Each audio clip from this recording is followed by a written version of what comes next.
Ah, screw it all. Hey, what's up, you guys? How you doing? Oh man. Once again, we're back with a Alpha X 500 DJ Esports Cup, group number B. I guess we've not done too many of these cups, at least not under this name. But anyway, we're going to be having some amazing games to be played right here. Go Ragnarok, damn straight. Hell yeah, man. He's part of the Alpha X crew right now.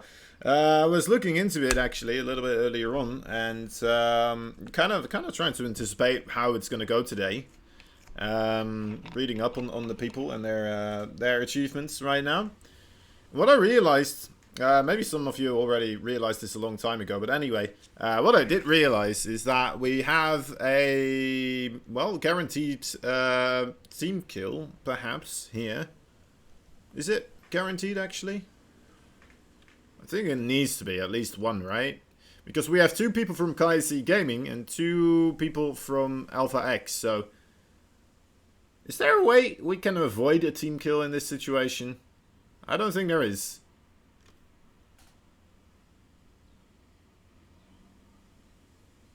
I didn't really think this through that much about avoiding a team kill. Or if it's guaranteed. But I think, you know what? I think it's pretty darn likely. If it's not 100%. Alright.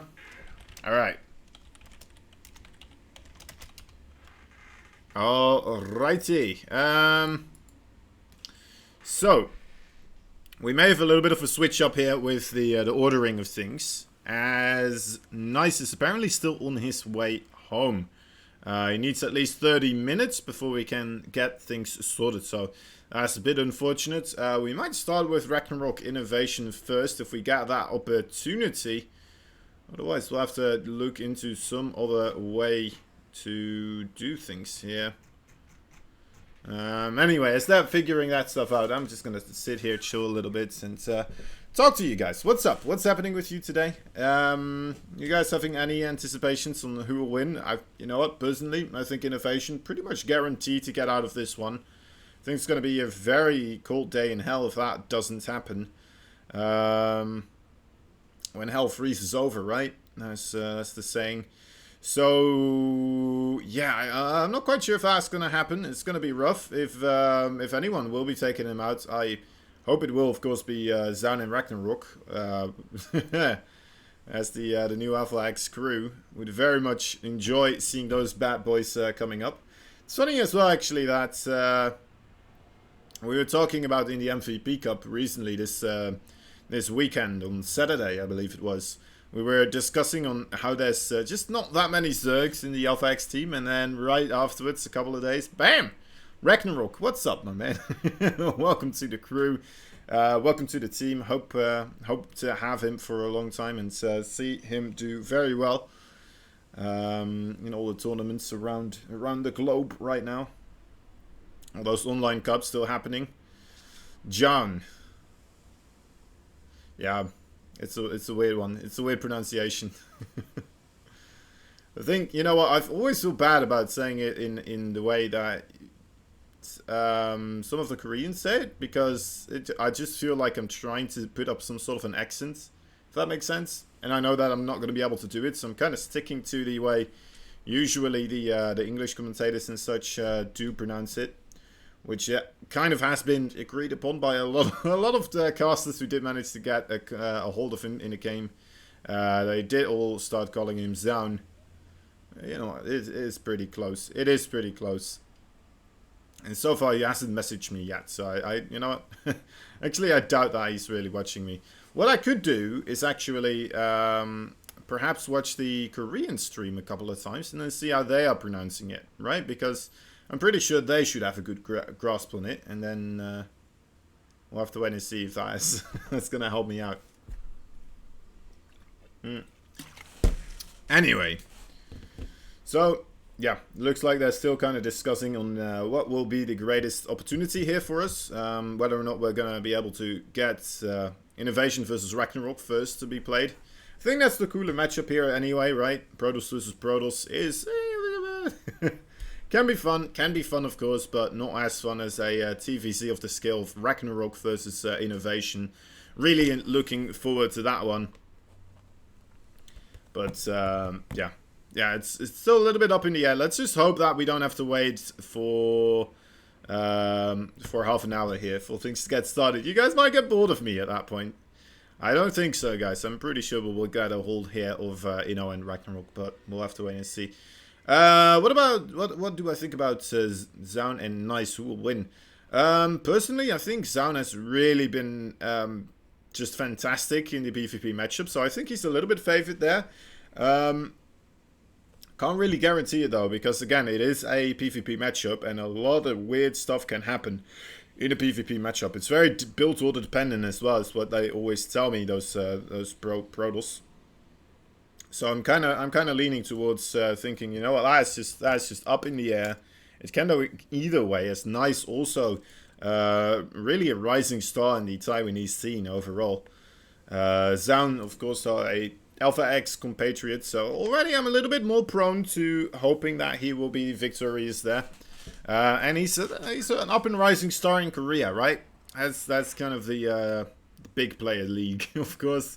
So I'm still anticipating him to have a little bit of an edge there, but you know what? We can't count Nice out, yeah, in any sense of the word. He definitely has a good shot there, especially if he manages to kind of win the coin toss at the start, where he will be able to well, if he will be able to get the build order victory in that sense, right? The more advantageous build order. Could definitely go very quickly southwards for Zaun in that sense. So, you know, still looking around, I think. What should we do here, guys? Maybe go into a little bit of a break screen again until we get things sorted, I think. I don't have that much to talk about. Well, I guess we could look at the overall bracket as well. Yeah, might as well, right? Let me see if this is the right screen I am showcasing here. Yeah, it is. All right, lovely. Okay, so this is only Group B right now, of course. There's still quite a lot to come. We have Innovation, Ragnarok, Nice, and Zaun. Then on, not tomorrow, of course, but on Friday, we will have Group number C. Number C, that's funny. Yeah, Group C, Rogue, Stats, Special, and Patience all going to be participating there. We'll start off with Stats versus Special, Rogue versus Patience. Should be a pretty good matches as well there. A pretty darn good, solid group, I'd say. Stats, of course, a very incredible Protoss player right now. If not the best, pretty darn close. Next up, well, I mean, he is playing against Special, of course. Truly coming on into his own right now. Has been showcasing a lot of really neat builds. Really getting his own style developed in a sense. And shows to have a really good understanding. And still an understanding that just keeps growing of the game. And definitely somebody that, you know, has the potential to take out any of these players here on a good day. But then again, I wouldn't call him the favorite overall, right? I still think Stats is a little bit favored in that matchup. Rogue versus Patience. It's a tough one. Rogue has been picking up the slack here a little bit as well, as we have him continuously kind of a bit of a slump, right? Didn't really appear like he was fully on the same level of practice and doing things as he was before. But I think he's picking it up again, and then he's going to go up against Patience. I think that's definitely a matchup he can win right here. Well, Patience also has been, you know, showcasing some good matches too. So a little bit favored for Rogue there. Then the next group, Group D, July 5th, will be the last group of the initial group stage. And there, of course, also 2 players will advance forwards. But if it will be Solar, Dream, Scarlet all time, that is a very difficult one to call. I think time has kind of fallen away. Dream, we have seen, you know what, is a very strong Terran player. We've seen him today as well. Very aggressive overall. I don't think that's going to work as well against Solar. I think Solar is the favorite in this matchup, at least if he plays the same as he played today in the GSL. I still think Solar will be able to take him there. Scarlet versus Time, I think this is gonna be one hell of a 6 series right here. Depends on how aggressive time is going to be, but I think that is going to be very close.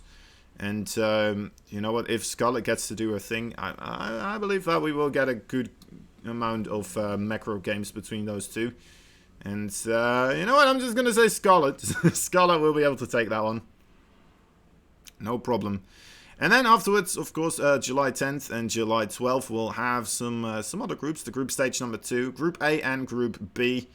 A little bit unknown so far, of course. We will have, what was it, Kjør and Armani, who moved on through the previous time.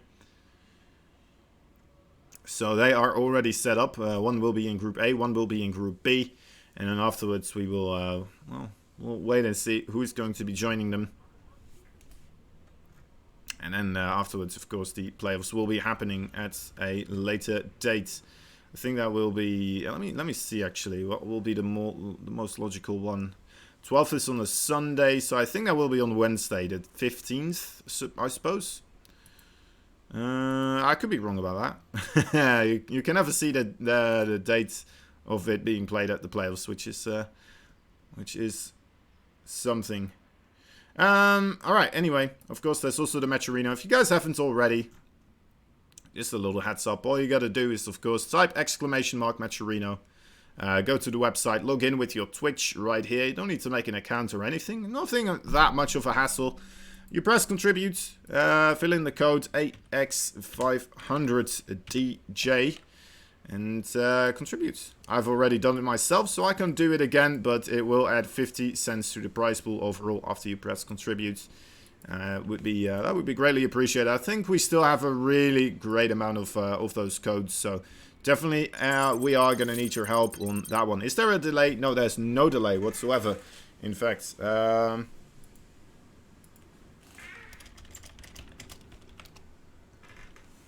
alright. I'm not sure if we have Innovation and Ragnarok here both already available either. So we might have to wait a little bit here, unfortunately, guys. I'm just kind of reading up on everything that has been said. Wait, check. Inu was checking. He hasn't come back to us just yet, so maybe he is still checking for us. Anyway, alright. Slight delay, guys, but 100% going on. That's right. Just getting nice back from GSL casting, and he needs a bit of time. But 100% all the players will play. Awesome. Awesome. Okay, Sushi giving us updates as well in the chat right there. Okay, so... Guys, I'm going to put it up on the pre-roll again. We're going to go back there, and as soon as we have some games, I promise you we will be back with the action. And until then, please just hang on tight, and we'll get things sorted as quickly as possible. Alright, guys. I mean, we will start... Wait, hold up. Hold the phone. A Wild Ragnarok has joined the party. Is Innovation here now as well? Alright, never mind, guys. We're not going into the break. We are, in fact, going into Innovation versus Ragnarok. Inu came through and he managed to get things sorted. So, awesome. Awesome. We're going to be going into, the second match first. I suppose that is now going to be considered the first match. Innovation versus Ragnarok. A matchup I am very much looking forward to seeing, and you know what, I think will be a good skill gauge overall for Ragnarok. Kind of see exactly in what kind of state he is right now. We know he's really good, right? We already know because he you know, GSL stuff and such such of the like. But anyway, yeah, I'm still kind of interested to see how he's going to be doing here today. And he sometimes feels like one of those players that, you know what, sometimes he brings an absolute game that destroys anyone at any time, and then sometimes it feels a little bit lackluster. It feels like he just didn't get the reads or something like that, and then falls behind a little bit in the overall game, and their opponents take advantage. But they are doing the vetoes right now, guys, so as soon as that is going to be sorted, we'll bring you into the game as well, with us, of course. Although, well, unless if they forget about me. But probably not because I'm in the party, so we'll be okay. We'll be okay. So yeah. Innovation versus Ragnarok coming up. We don't have to wait, fortunately, too much longer. Still though, our apologies for the delay. We did put it up quite a bit later, as we anticipated the GSL maybe to perhaps be done a little bit quicker. But it happens. It happens, unfortunately. Nice though. I mean, trying to come back home after casting. Trying to go back as quickly as possible. So that is why we're not starting with that match. Down versus Nice. Where was he casting, actually? He probably wasn't casting for the GSL overall there, right? He probably was casting... I think they have the Taiwanese as well streaming. So I'm pretty sure it was casting for those guys, but I don't know. I would be surprised. Casting on the Freaka Taiwan channel. Alright. Yeah, that makes sense. That makes sense. Do they also have a like a studio or something in Taiwan, which they use? What was it called again? The ALG? ALG? AGL? I always forget. It's always the problem with just having a name that has a couple of ALGS. Ah, right, yeah. It's always the problem when you have a name that has just a bunch of letters. And people don't know the definition. Well, at least I don't know the definition. Je Leverett Gaming Studio. Alright, well. I'm not sure if that's going to help me. I'm not sure. But who knows? Guys, the map order has been decided. We have Pillars of Gold, first and foremost. Afterwards, followed up with Death Aura and Eternal Empire. Going to be map number 3. Trying to get in right now. There we go. Oh, somebody's declining the ready process. I'm not quite sure what's happening. Waiting for stuff. I think he accidentally kicked someone from the party.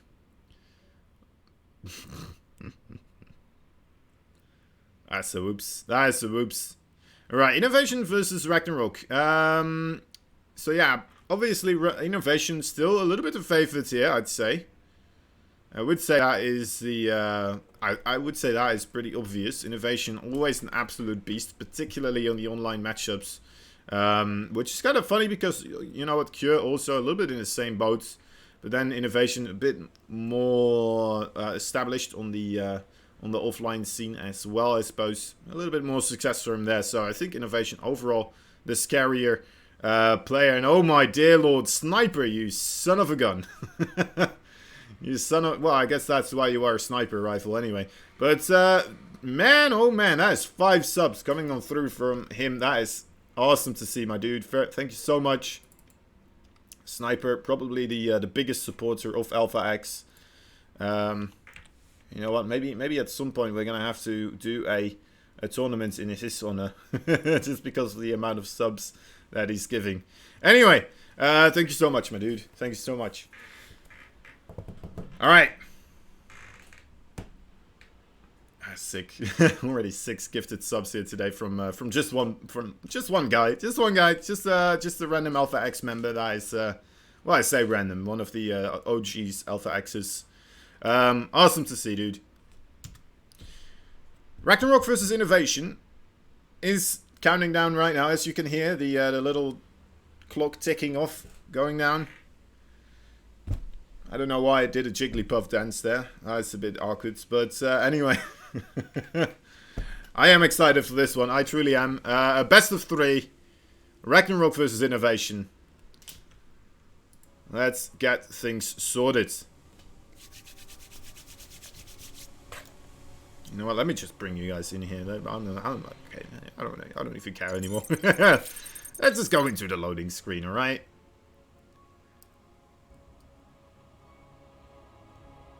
Who run? What you mean? Who run? Ryu? Who runs the tournaments? Or there is a Korean stream as well. If that is that kind of is your style. Sound sleep? I don't know. No. Oh, who run? I see. Nice was casting. Nice. It will be here later. Nice. Late. Zone here. Nice. Late. Alright. In the bottom left side, we have ourselves a red Zerg. He is fighting for... Man, I can't wait to say this. He is fighting for Alpha X. He is none other than Ragnarok.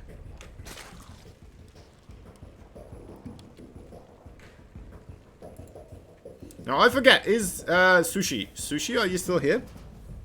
And, alright. Just as I wait for him to respawn, I'm going to introduce the Blue Terran. Right here in the top right side, there he is. He is, well, one hell of a beast to try and face as your first opponent. Anyway, he is Kaisi Gaming Innovation. Alright, Sushi. What's the position of Ragnarok? Did he already play in the GSL? Was he already, had he already participated? Or is he still to come in one of the other groups?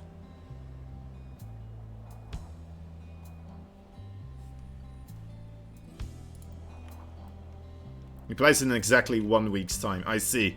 So here's my thought process why I thought this was interesting, because well, you know how they have those cool introductions in the GSL, right? With the voice of I believe it's Jim Raynor that they use, or Kerrigan right now. I don't know. Anyway, imagine they would have to now redo that introduction specifically to incorporate his team, his brand new team name. That would be kind of funny.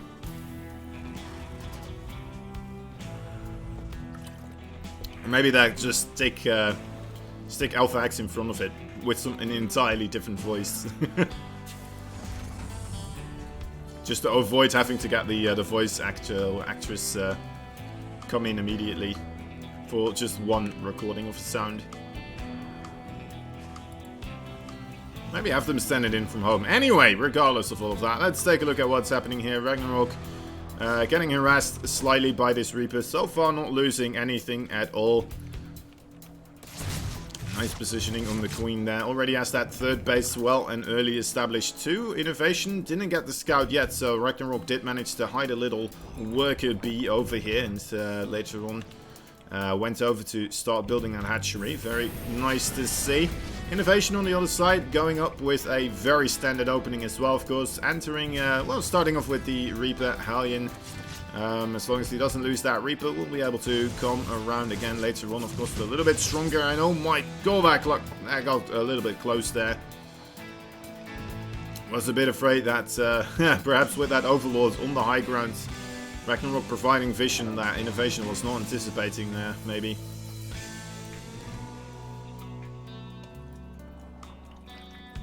It's kind of one of those potentially automated placements, right? Where you're just like, alright, let me just sit on the high ground over here. That's a fairly safe place. But yeah, Ragnarok already having something there. So now, this is interesting actually. Innovation, has he been watching the GSL here today? I'm not quite sure, but it will be a what looks like to be a battlecruiser opening. Especially seeing the tech lab there on the starport. We'll have to wait and see if there's going to be an armory built as well. Because can build that one a little bit later. You know what? I don't think so. If he is going to go in YOLO like this with four of those aliens, make that 3 of those aliens. Not really getting any damage done just yet. The Link's really on top of things here. Oh, the Reaper though in the main base is getting some work done. 3 kills. There we go. Was all a diversion.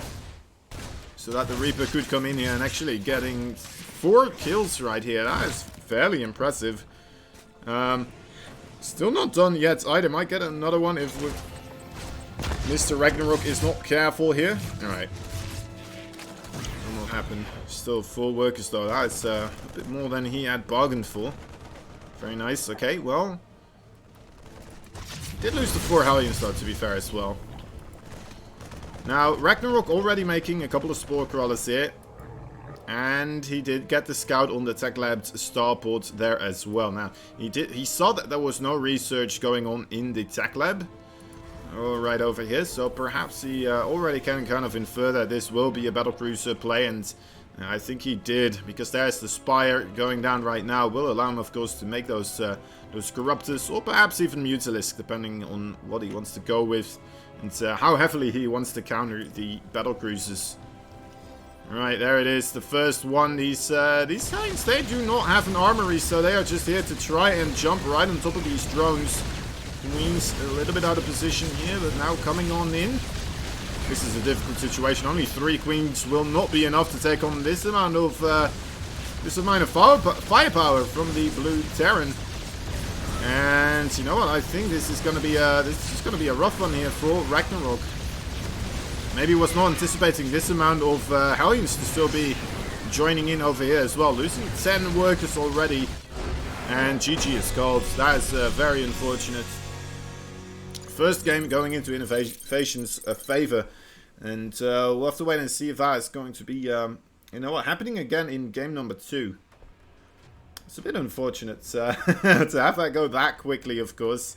Ragnarok, maybe a bit too greedy on the drones, over-droning a little bit. Didn't get himself enough queens because of that as well, and just unfortunate overall. I really wasn't anticipating that much damage anymore from the follow-up attack, because we already saw those Hellions. But maybe those Hellions in the start kind of giving Ragnarok a sense of like, alright, well, if you're throwing these Hellions away, it's less likely that there's going to be a follow-up later on. Because then you probably want to have those Hellions with the attack as well. And, you know, if you wanted to use those Hellions with the attack as well, perhaps you would have just kind of been a little bit less aggressive with them. So, maybe that was the idea. Maybe Innovation just was like, you know what, let me just try now, and then I'll try again later, without much further thought behind it. But definitely worked out for him very nicely. And Ragnarok, even though he did see the starports, he just couldn't get the counter out in time, right? Didn't have the Spire up in time. Nor did he have the Queens out in time. I think maybe that as well. Like, the Spire timing seems very, very quick, in my opinion, right?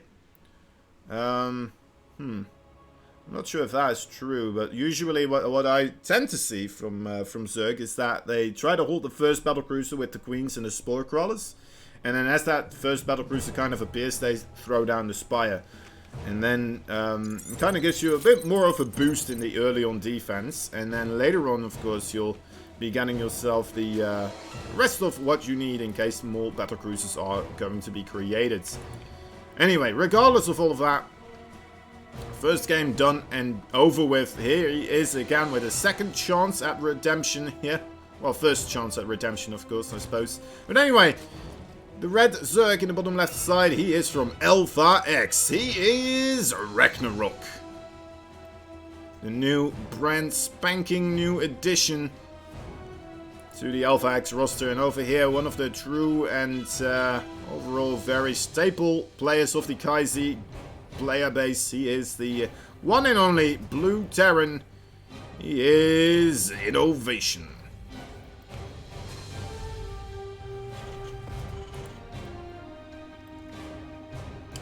Alright. Alright. This could be trouble. Only one game remaining here. And it is going to be a double Rex, in fact. Not something you see every day from the Terran players. Also a TVT build, right? I suppose that you can make it work against the Zerg as well. I'm very interested in seeing what he is really planning to do with this exactly.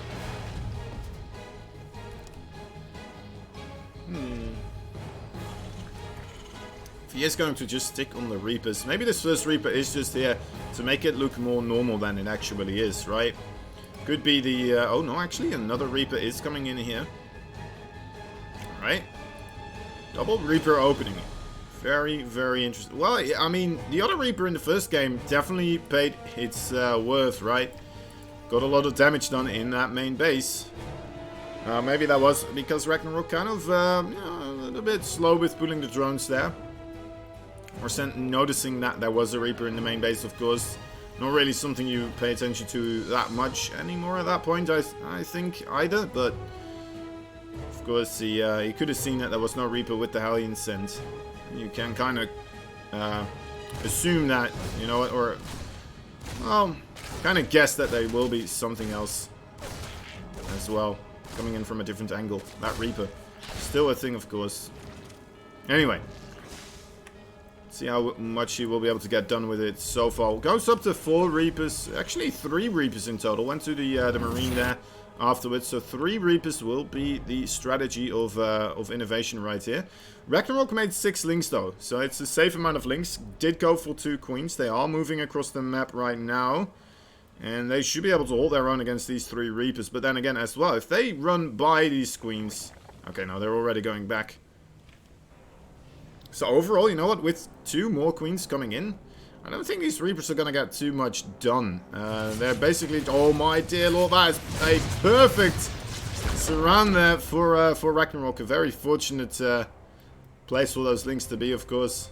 That is the first corner where the Reapers will be able to jump up there. So nice positioning there for Ragnarok. Does hold that off. And yeah, this is the weird part now, of course, where, you know what, these Hellions are very much delayed. And we're gonna have to wait and see what Innovation is planning to do as a follow-up with this. He's getting himself Stim, he's getting himself the engineering base. So now it looks like he will be going into what I thought initially might be the thing. A double medevac drop with Stim timing. Which also, it's going to be slightly delayed, of course, because he is, well, he went for the 3 Reapers, and he also is still going for a couple of those Hellions. Getting himself +1 as well, still. So who knows, maybe this will just be a push from the low ground, or without going into the medevacs here. One Ling at the 3rd base location, gonna be able to scout. There's nothing going crazy there for now. Will not be able to get into the main base either, so doesn't get the scout on the production facilities here. Again, he's making a lot of queens though. He's not messing about. Definitely doesn't want to die again to a battlecruiser play here, but that is of course not what we're seeing. He's getting safety spores as well. Not going to be that much of use, because he didn't really get the scouting information that he was looking for. Now, he is making a Baneling Nest as well, so maybe he is assuming, you know, this could of course still be something else. He did see a reasonable amount of Marines here, did see the triple Reaper, so, you know, this could still... I think he is still kind of, you know, playing Detective Ragnarok here, trying to figure it out. Is he sending in another link here? Yeah. Well, hidden by Innovation here, of course, the true number of Marines here. Ragnarok did see that there's no 3rd base on the low ground. Now, there could, of course, be a 3rd base on the high ground as well. This is a very nice map for that, but it's not going to be the case. You will be seeing the big amount, well, the large amount of the Hellions here. He's not aware of the Marines coming in just yet, though. Okay, he does already have a couple of Banelings, so... That's definitely helping out, and there is the Hellbat timing attack right now. Ling finally will be able to get in here.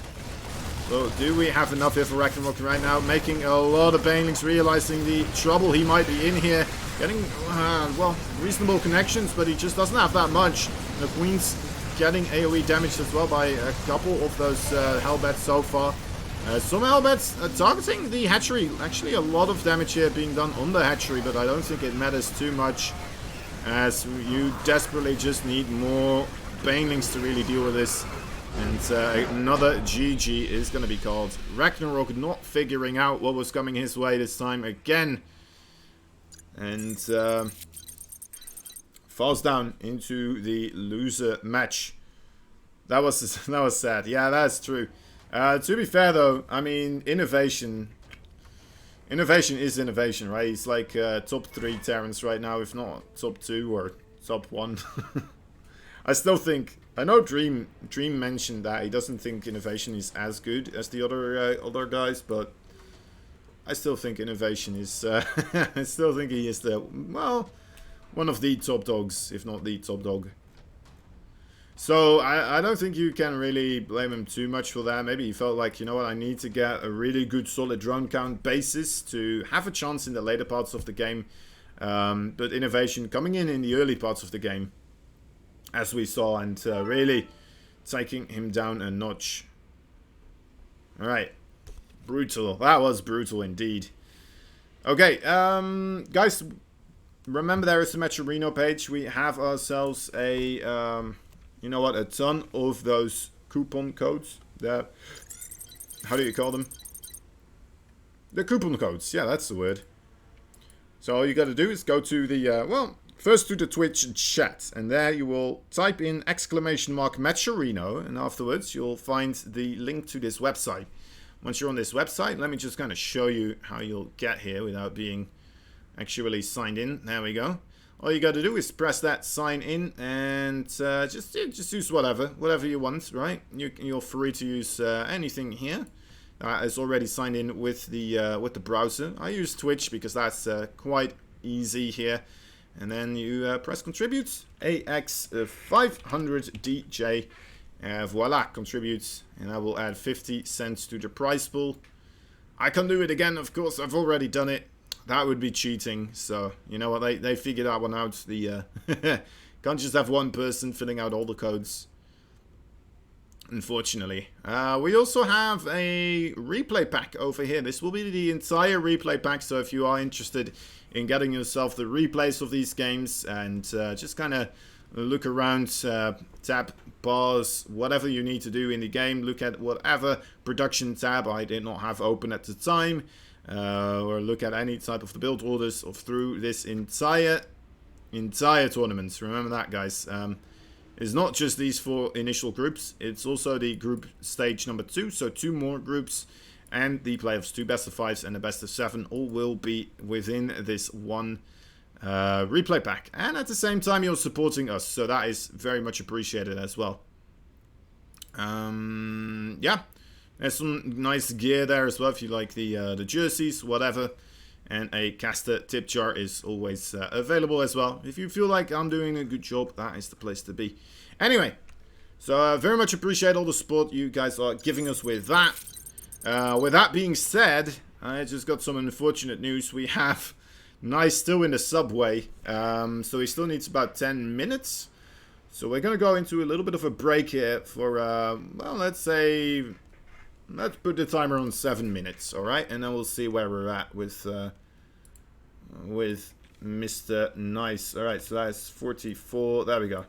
Guys, I'll see you in a little bit. Do not go anywhere. When we're back, we'll be coming in with Zaun versus Nice, the PvP. And then, of course, the other games that remain as well. The winners match, the loser match, and the deciders match. So, see you in a bit. This button. No, this button.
Nuclear missile ready.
Hey, hello, what is up, everybody?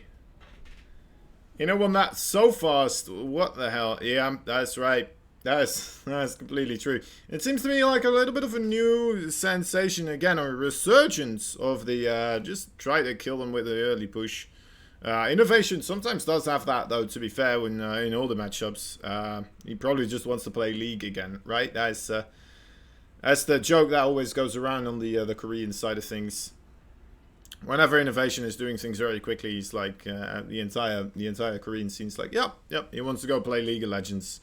Alrighty then. Okay. Anyway, we have some good stuff here for you guys. We have the continuation, the next game, the next match that will be starting here.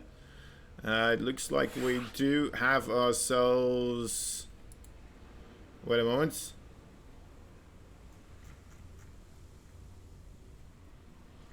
Alright, so that is no good news. In a way. Okay, wait. Let me read this. The traffic is busy. We can start Zone versus Alright. Okay, so guys, unfortunately, Zone and Nice will not be taking place. The PvP is not to be the thingamajig that we're getting. It was not meant to be. That's the pronunciation, or the saying I'm looking for. Anyway, so that means Zone is going to get the free win here in that best of 3. Unfortunately, due to traffic for Nice, that's unfortunate. But anyway, that will give us Zone versus Innovation. So you know what? I think that is still a pretty darn solid, good match, and probably a matchup that TVP a lot more people would like to see rather than a TVP. Not to say that TVP is always a little bit dry, but very often it will be. So you know what? Actually, in a way, you know what? If any matchup had to be cancelled this way, I guess we are kind of lucky that it is going to be the PvP, right? And the TVC, we still got to see that one, even though it was probably not the best one we've ever seen, right? A bit lackluster there.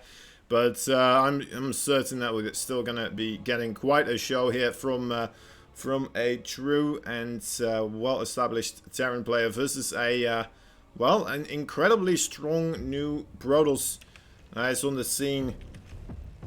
Made a resurgence after playing League of Legends professionally and Overwatch as well. I believe he tried to get into Overwatch. I'm not sure if he got there with a professional level. But anyway, regardless of all of that, he's back at StarCraft 2 and he is doing pretty darn solid. He is the blue Protoss in the top right side. He is Alpha X's Zaun.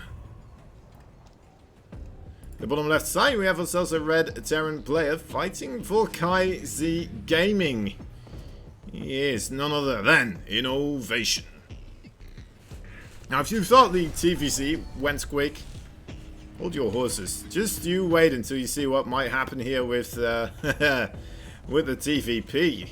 I mean, Innovation's TVZ is well known to be incredibly strong up until the late game, right? The latest parts of the late game are a place where he will feel very comfortable in. TVP, he has made known that he does not feel comfortable in the TVP late game. So, honestly, if there's any advice I could give to Zaun, it might seem silly in a way, but just like try not to die and try to let it get to the late game. Try to get that tech tree unlocked as quickly as possible as well. Don't do anything crazy offensive wise, because I'm certain that Innovation will bring the offensive early on anyway. So usually when you're doing an offensive strategy and your opponent's doing the same one as well, the player that is, well, defending is going to win because he has just a slight advantage with the, well, with the overall distance between the fight and his production facilities. You'll have quicker reinforcements, of course, and, well, you guys know how this stuff works. You guys know. You've played some StarCraft now and again, I'm pretty certain. Reaper opening once more here for Innovation. Starting that second supply depot. We'll have to wait and see if he goes for a, you know, a safety bunker too. Well, I'm not completely sure that he has to, as the Adapt here will be stuck to his base, of course, due to the Reaper being here. I don't think he really got yeah, he didn't get himself a quick cyber core here. Oh, nice shade there already coming through. Might be able to get back on top of that Reaper, but not quite going for it there. We'll just continue onwards with this mission. Initially, get that scout and get that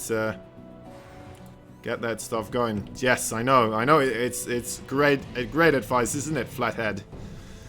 Yes, this is why I am the official coach for the pro players of Alpha X. This is my head is where the success is coming from. But yeah, I mean, it's true though. It is true. Just don't try to be the aggressor. Don't try to do anything crazy. Just kind of try and anticipate the punches, prepare for the punches, and as long as you keep doing that in the late game, just aim for that.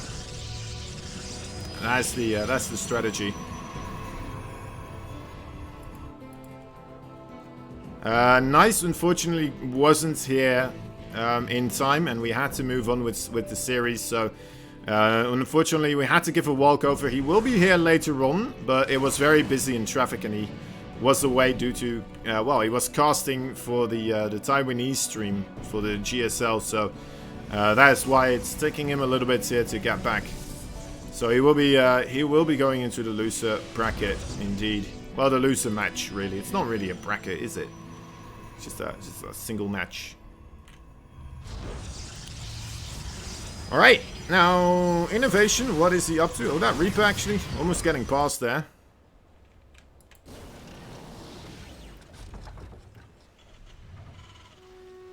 One single siege tanks, a couple of marines in. No boys yet being pulled by Innovation. He's adding an engineering bay as well as a liberator. Now, very often with this type of attack, you also see a medevac with widow mines or something like that kind of being incorporated. But instead, Innovation went for a more heavy ground-based army here. With the siege tank and the marines. Now, this is going to be arriving here very quickly. He doesn't have stim either, right? He didn't invest in anything here for the late game, really. So far, just quite yet. He is really planning to do a lot of damage with this. Did he lose his liberator? He did. The Phoenixes found the interception there. Now, also seeing this army coming through. And this is a lovely start here for Zaun. That is incredible.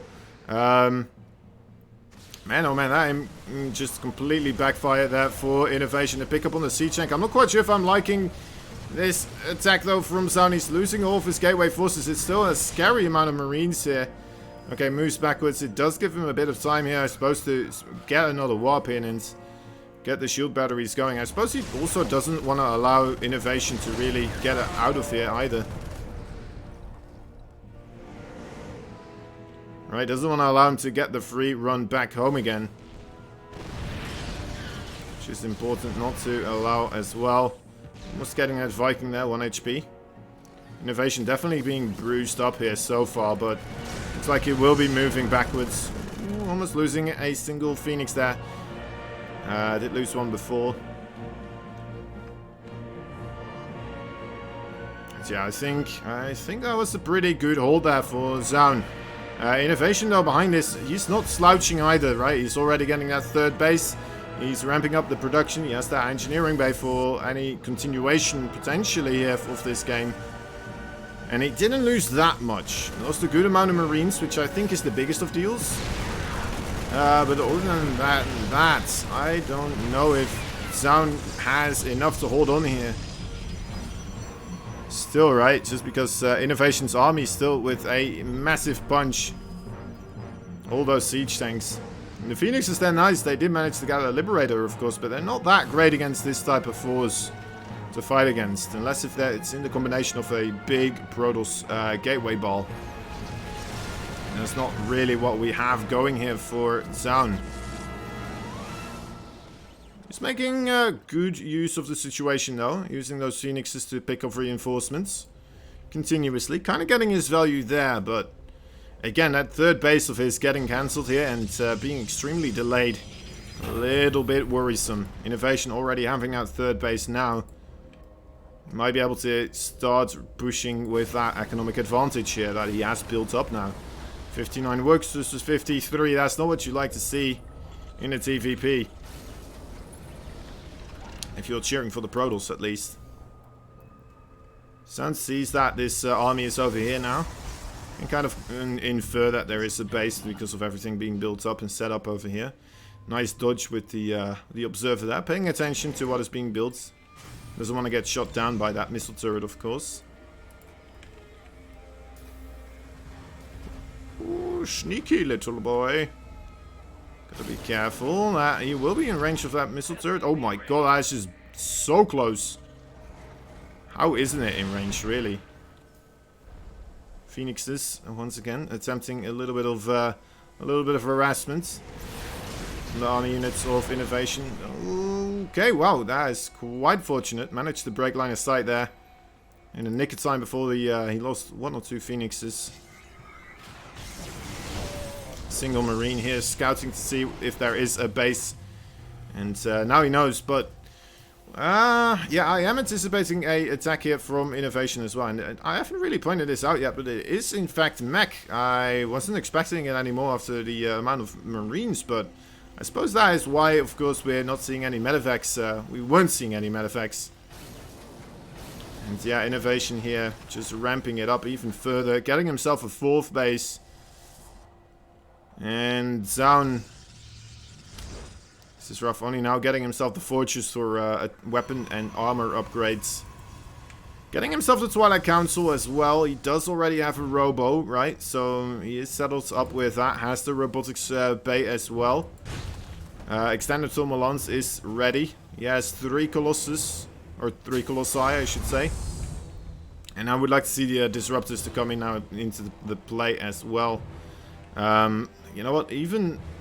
Well, I suppose the Immortal's actually a pretty good unit against what Innovation is doing actually as well, isn't it? Yeah, you know what? Looking at it, I'm liking what Zaun is doing here. He's getting charged, he's getting Immortals. Right, that was that was a bit of a weird move, but you know what, gets them out of that with the recall. Didn't lose too many of them. Innovation here. Just being as scary as he's ever been. Okay, there are the Disruptors now. Being constructed. Zaun is... You know what, he did take a 4th base nice and early. He might be taking a 5th base as well on the bottom right side. So needs to be careful though. He's maneuvering past Innovation here. And Innovation actually now, because he's unsieged, a little bit unsure what he was wanting to do there. Felt like he wanted to start ramping up the pressure, but might lose a command center now because of this. Okay, we'll save it. Well played by him. And a Zealot run by actually. Managed to not see this one for Zealots here. Killing off quite a good amount of SCVs. A nice chance here perhaps for Zaun. Zaun needs to not lose all these AoE units of course. Colossi very important. Needs to trade out well with them. In come the Phoenixes too. The siege tanks though in position now as well. It's going to be quite rough here for Zaun to hold on with his army supply being only at 83 versus 115. Innovation in a marvelous position here to really get that aggression rolling in here. Look at the amount of siege tanks. That is just ridiculous right now. 10 siege tanks. I think they're all here as well because, you know what, I hope they are at least. That is absolutely terrifying. Oh, massive picks up on the Phoenixes though. The Vikings and the Cyclones a little bit busy trying to get rid of the Colossi, but now because they are targeting down the Phoenix instead, means that the Colossi are doing a little bit more, but it's just not enough. Still that army supply, just because of it being so much higher here for Innovation, even with a great fight, a great overall engagement there from Zaun, it's not going to be working out in his favor, and I think that is going to be it, guys. Zaun just, you know what, taking a little bit too much damage in the early game there. Didn't really go into that late game as nicely as he would have liked to. He's not tapping out yet. Well, he is still engaging this a little bit here, but he's sending in gateway forces one at a time. He's still warping in on this Nexus, trying to save it. It's not going to happen. There we go. GG is gold. So yeah, maybe... So that's Innovation. That's Innovation for you, I suppose. Absolutely terrifying. Having the super clean macro overall, just continuously producing those workers, continuously getting ahead in the army supply, and I think that could have gone into Zaun's favor, right? Maybe if we.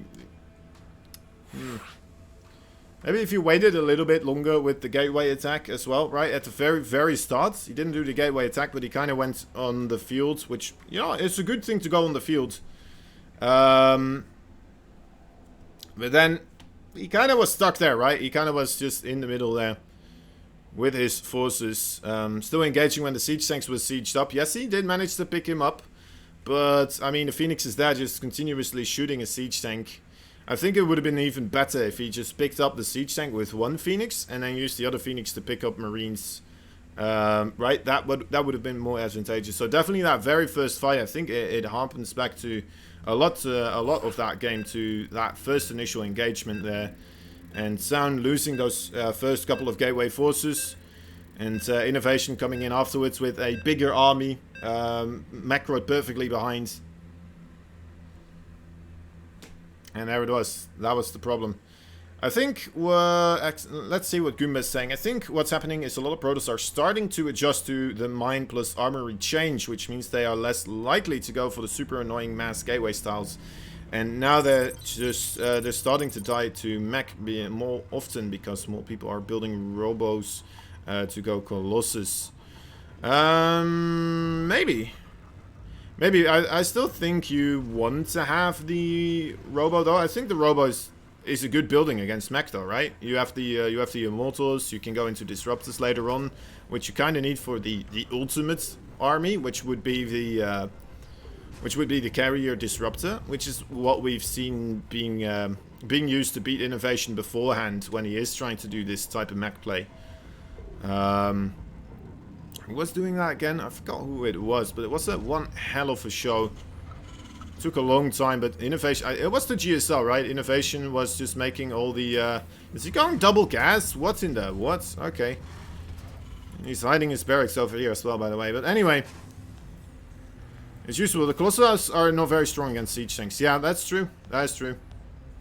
Archon Immortal, yeah, maybe. It's in the mid game. Yeah, I think you're right. Anyway, I think charge slots as well, very strong against the siege tanks overall. Which is what we saw Zaun to kind of... He was kind of trying to get that, right? He was trying to get the Immortals, he was trying to get the charge slots. It just didn't really work out for him anymore. It was too little too late, and he still had those 3 Colossi out as well, and... Yeah, they don't do that well against the siege tanks. They did alright against the battle mech, but... I mean, it's just a rough spot to be in overall. Alright, factory at home as well. This is a... Whoa, gets the kill on a SCV here with the probe. That's one hell of a Rambo probe. Anyway, I didn't do the introductions just quite yet. In the bottom right side, Red Terran, he is Kaisi Gaming's Innovation. Top left side, we have the blue Protoss fighting for Alpha X. He is Zaun. And to be fair, like, I think pretty much anyone that watched this this bracket overall already anticipated Innovation to move on out anyway, right? He has been incredibly dominant, and I don't think we're going to be seeing a stop on that overall spree of domination from Innovation anytime soon, because he's just so gosh darn good. It is unfair. It is just completely unfair, but he's playing a lot and he's doing a lot of online tournaments, so it makes sense that he's improving. Now, I like this as well from Zaun. Oh, lag. Oh my. Oh man. It's the Zealot coming in here, by the way. Might be able to get the cancel on the... well, not the cancel, but just the delay on that command center here. Also get a good scout seeing what is happening. Innovation is lagging here, guys, so... maybe we need to tell him to stop stream cheating. The only way he can possibly be this good.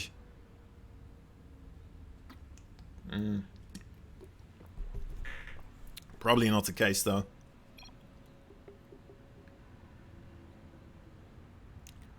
Wait, there is a lag? I don't know.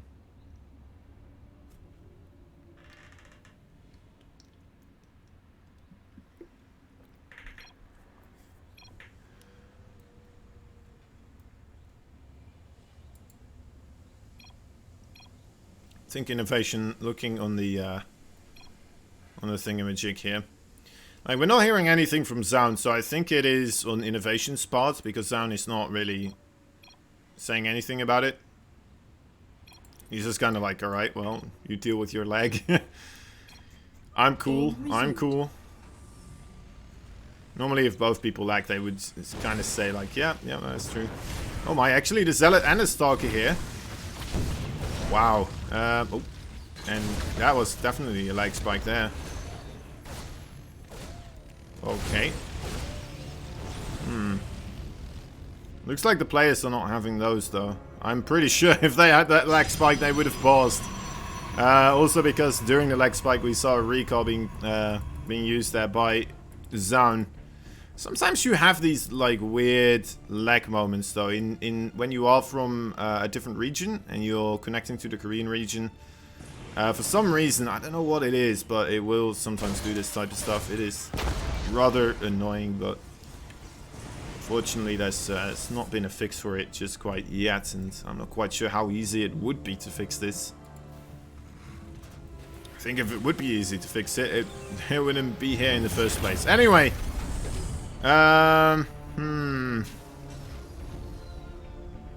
Innovation. Well, Bobton is saying that Innovation is playing so many online tournaments. Online tournaments? You mean online tournaments, right? Compared to his peers in skill, because he's actually addicted to destroying nerds. Yeah, that makes sense. Maybe he's also addicted to just money, right? Maybe he just likes to get all the money.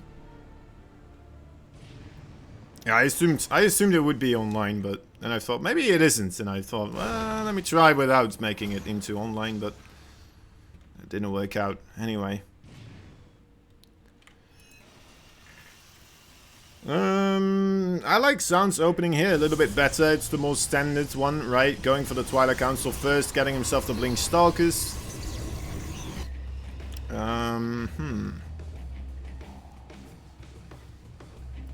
be able to be a little bit aggressive as well with that War Prism right now. didn't work out because it didn't. That's right. Is that what I said? I don't even know anymore.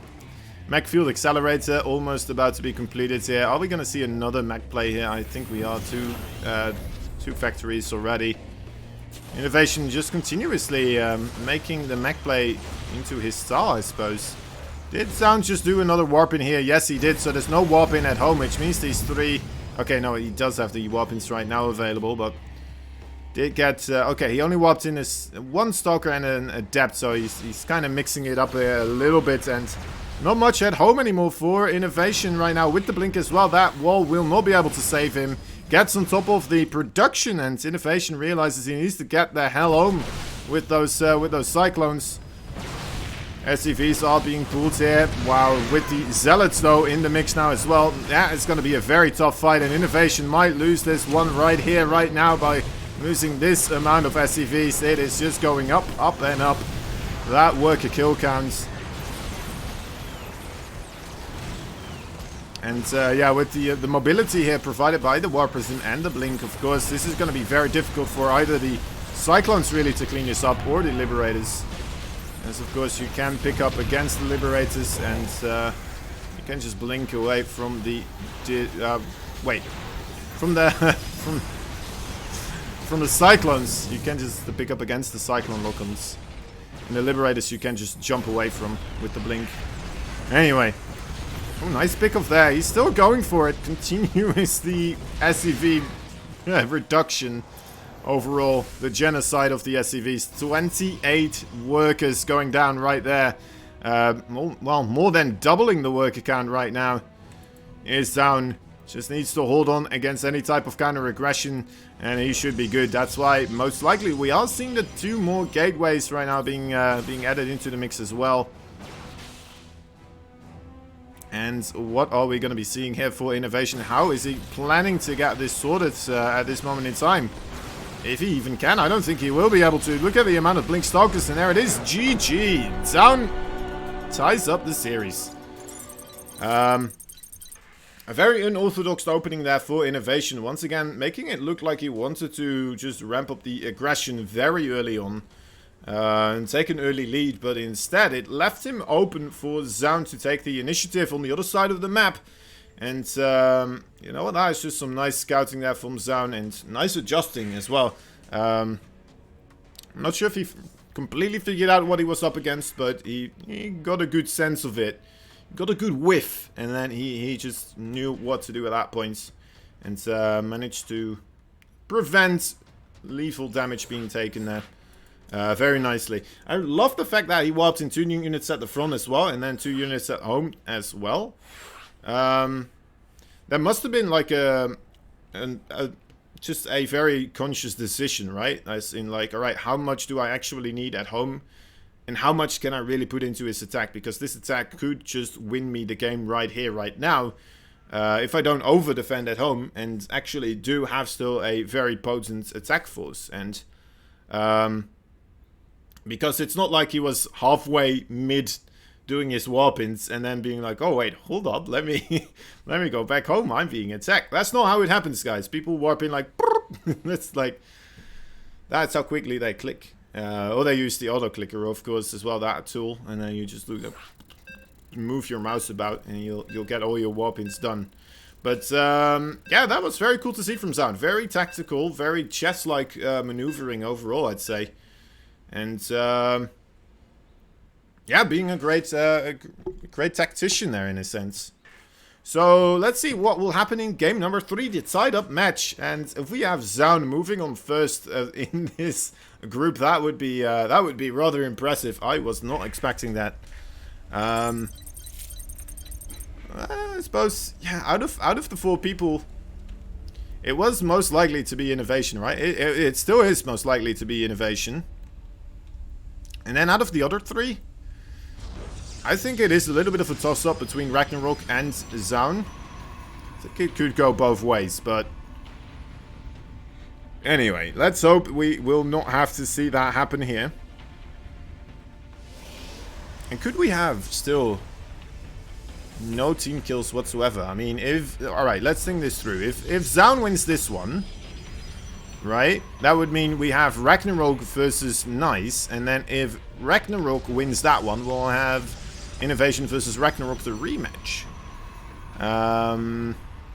So yeah, we could get out of this group with just 2 teammates from, well, 2 teams with 2 players without any team kills. That would be that would be pretty impressive. Anyway, in bottom right side, we have ourselves the blue Protoss. Alpha X, new Protoss. He is the Korean Zone. Top left. This pen probably doesn't need an introduction to anyone that's been watching StarCraft 2 at any moment in time. He's the Red Terran. He is one hell of a tough cookie. Let's see if he will be able to bring this home and be the first one to advance in this group as the clear favorite. He is Kaisi Gaming's Innovation. That probe's out for blood. He wants that little SCV right there. Does not dare to step into the ring with the all the other SCVs though. Stays away. Keeps it alive. Keeps the probe going. Wants to just keep scouting. And potentially keep it hidden somewhere else on the map, right? For a proxy pylon or something like that.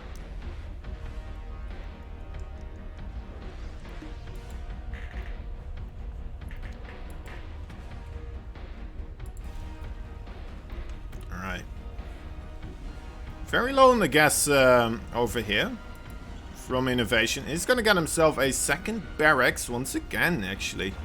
It's not just a TVZ thing that he's doing here, it looks like.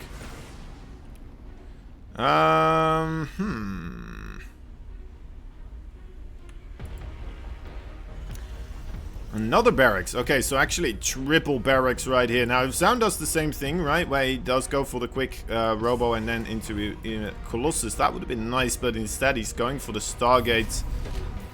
And I'm just hoping that that Stargate will get there in time to get the scout going here. Didn't lose a single worker just yet. It's always nice. The Adept here. Will he be able to intercept the Reaper? Perhaps he will. Okay, well, just gets 1 shot, I think. Okay, no, 2 shots. It's a good start to get it iffy. Let's see how quickly he starts to regen. Oh, okay.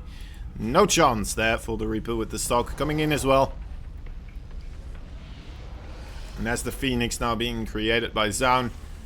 +1 will be constructed together with Stim here with the 3 barracks right now going away, and that's going to be I feel like that should work out pretty good against the Stargate opening, especially if it's Phoenixes continuously being chrono boosted, especially if Zaun is not going to be going to scout with those. He has no idea what is coming for him right now, guys. He just saw that, you know, it looks pretty standard here. So I don't know.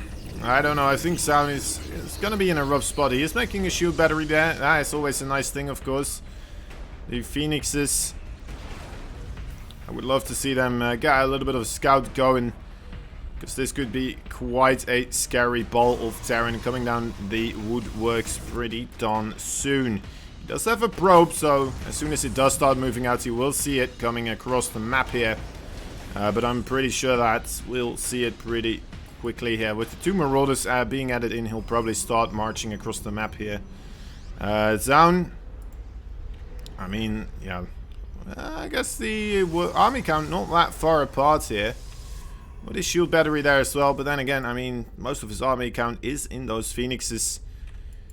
They don't do all that well against Stimmed Marines. That is the danger here. Alright, Innovation, look at that as well, so smart. Sends out a single Marine here to clean up the way. Trying to keep this hidden for as long as possible. The Phoenix have been scouted right now, and there we go. Sees the amount of Marines. Does not lose a single Phoenix just quite yet, and immediately we see the robotics bay being thrown down. Zaun realizing that he's going to need units, and he's going to need them right the hell now.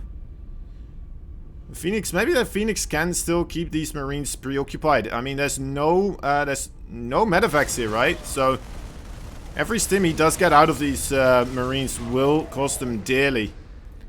We should be able to pick this up as well. There we go. Okay, we'll not allow that to go up that easily, the 3rd base. Right.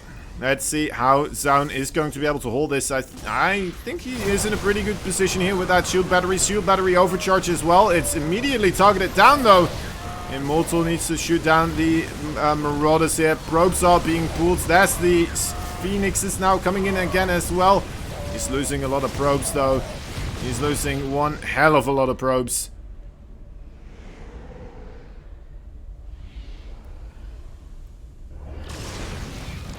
Alright. Oof. Oof. Third already on the way, of course. Now, Innovation, he is also already having his starports out. He needs to make a couple of medevacs, but very quickly we'll be able to start production for potential Vikings as well against those Colossus now being constructed by Zaun. Zaun, much later, of course, with that third base, already behind on the economy with getting so many of his probes getting picked off or getting killed. 9 of them in total.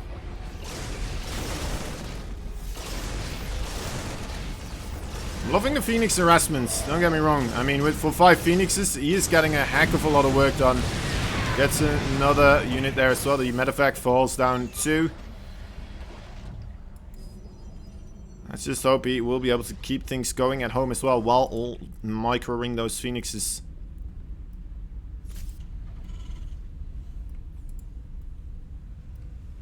There's the armor upgrade now ready to be used as well for Innovation.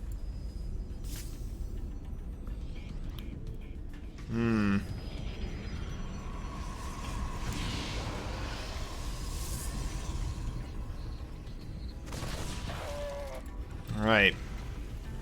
There's the Vikings now being constructed. There's not that much AoE damage from Innovation, right? So no real Widow Mines, there's no siege things, nothing like that. So perhaps if we do have charge slots, that would be a really nice thing. We're not going to be seeing that though for Zaun. It will just be a big ball of lasers here. Grand towers of lasers, but I mean, this is trouble as well. Of course, the double drop here. Innovation getting him with his pants down. We'll be able to start laying down the damage even further. It's going to cause Zaun to fully commit to the fight here. He does have a good amount of sentries. Needs to do the damage right now. Can't afford to let this keep going like this. Okay, SCV's being pulled as well as the command center being lifted up here. Trying to provide an easier route of access. Innovation killing off absolutely everything here on the other side of the map. Zaun trying to return the favor. But it is a tough one indeed. Fighting on the ramp is very nice here. Nice pickup micro there with the Warp Prism. Does lose one of the Colossi though.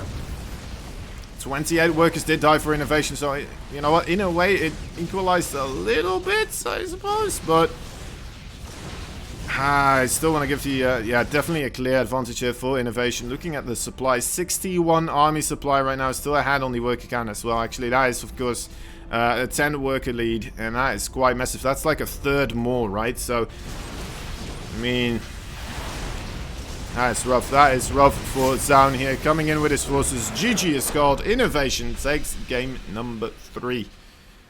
And we'll be moving out of this group first and foremost. That's rough. That is rough. The robots, that's right. Easy peasy. Innovation taking that match off of the back of a, once again, unscouted attack coming in from him. And you know what, that might be one of the strong sides right now of Innovation. Just kind of keeping those attacks hidden while it's coming exactly at his opponents. Until it's too late. Like, once again, I mean, Zaun really trying to get the scout, but continuously being denied. Innovation holding back the larger part of his army continuously, and up until basically the moment in time where Zaun already went down a track of investing so much into those Phoenixes and such, was it that he realized that there was just a big ball of stimped Marines ready to come down the map. And kick his butt. Kick his butt. Wonder what the game looks like if he force field that initial push. I don't know. I mean, he still needs to, like, kind of split it in between. Maybe he was just busy with the Phoenixes, trying to get them back across the map, right? Stuff like that. It's difficult to do. It's unfortunate. It is unfortunate indeed. And, yeah, it is interesting, of course, because that shield battery with the overcharge got deleted very quickly. With that still being around, maybe that looks different. But Innovation just not letting him even have the opportunity there. Why did Zhang got a TW against Nice? That is because Nice wasn't here, unfortunately. Nice was at the studio of the Taiwanese casting the GSL on the Taiwanese stream. And that's why he couldn't be here. Unfortunately, for the first game. He couldn't make it in time. We were waiting for him. We started off with Ragnarok and Innovation as well as the first best of 3 to try and accommodate him, try to give him some time. But unfortunately, traffic was a banana, and it just didn't work out for him. Xenon, thank you. So yeah, we will have Nice versus Ragnarok right now, the loser match here, where we will be having these two players decide who will be the player to fall out of this group first and foremost. Nice has been a player that is just, you know what, continuously improving. He has kind of, well, starting to gain the throne of the Taiwanese scene overall, right, as the player to beat, the player that is in the top charts continuously. We'll have to wait and see if that's going to be working out again here.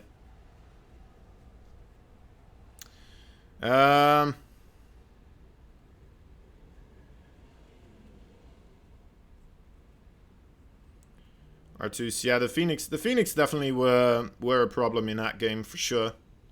They're expensive and they don't bring you that much value in a fight against Marines, and it's not just making a couple, right? If he went like 1, 2, 3 Phoenix just to kind of scout with and stuff like that, that would have been nice, but yeesh, the 5 Phoenix before seeing what is coming his way, that's rough. That is rough.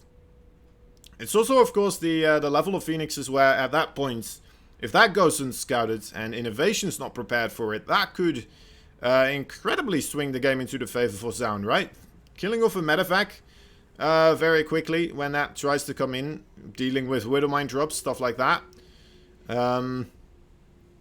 Killing off a Liberator for free, right? Remember game number 1?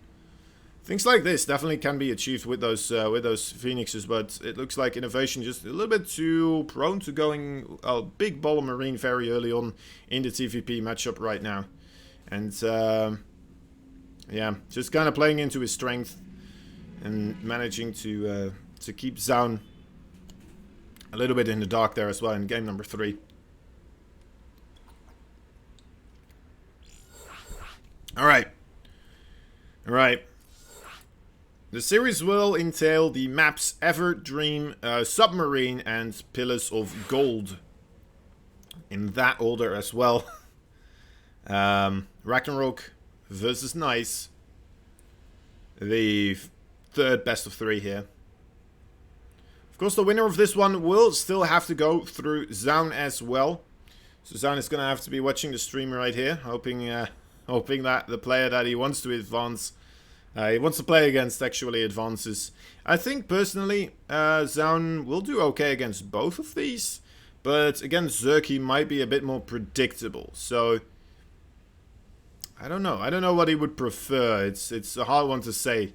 I think, overall against Nice, it is always a bit up in the air because it's the PvP matchup, right? But then versus Ragnarok, it's just rough as well. It's just rough as well because, and well, I don't wanna badmouth him, right? It's not bad-mouthing at all, but as far as I've seen from Zaun, he is a little bit of a one-trick pony when it comes to the PvZ matchup. Now, he's really good at that one trick, the Adept Glaives, but I don't know. I don't know if that's going to be enough here to beat Ragnarok. Anyway, Adepts are strong indeed, that is true. But are they going to be strong enough? That's the question. regardless of all of that, guys, thank you all for joining us here today. I am Kozen. I'm really Kozen. It's my Twitter and my Twitch over here at the bottom. So if you like my casting, go check me out there more so. And yeah, there's a Matcherino link if you haven't already. Go check it out. There's a replay pack there as well. Is he really Kozen? It should be. It should be. I'm not just really Kozen. I am truly really Kozen. Anyway. Also, guys, thank you all so much for the follows and the subs that were gifted out earlier. Sniper being a boss with that one. Anyway. Very much appreciate all the support. In the top right side, we will get things started, of course. We have a red Zerg fighting for his new team. He just recently joined, like, I think it was yesterday. Anyway, he is Ragnarok.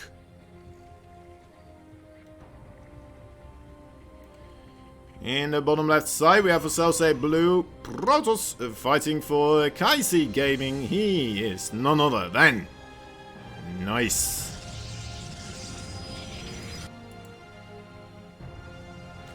Right. Now, I know what all the Alpha X fans are cheering for here, of course, but hoping for Ragnarok to move on as well. And we're going to have two Alpha X's fighting against each other in the decided match. So we'll be guaranteed to have at least one of our Alpha X's to move forwards. But of course, it also means that it is going to be impossible for both of them to move forwards. And then at the same time, they still need to go through the Nice here, the Taiwanese player. That is also one hell of a beast. Nice has been showcasing a hell of a lot of macro plays. He's doing very well. Already kind of prepping for it here, of course, with the block on the hatchery, forcing Ragnarok to take the third base much further away. Or well, the second base much further away. We'll still go for 3 base hatches very quickly, very early on.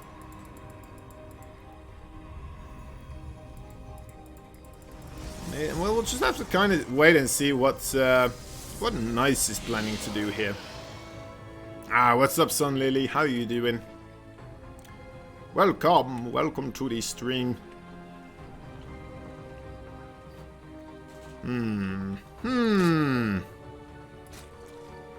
It's the scouts here. Probably already kind of assumed that this was going to be the case. Nice moving on forward now with that adept. Actually, no, just kind of staying at home.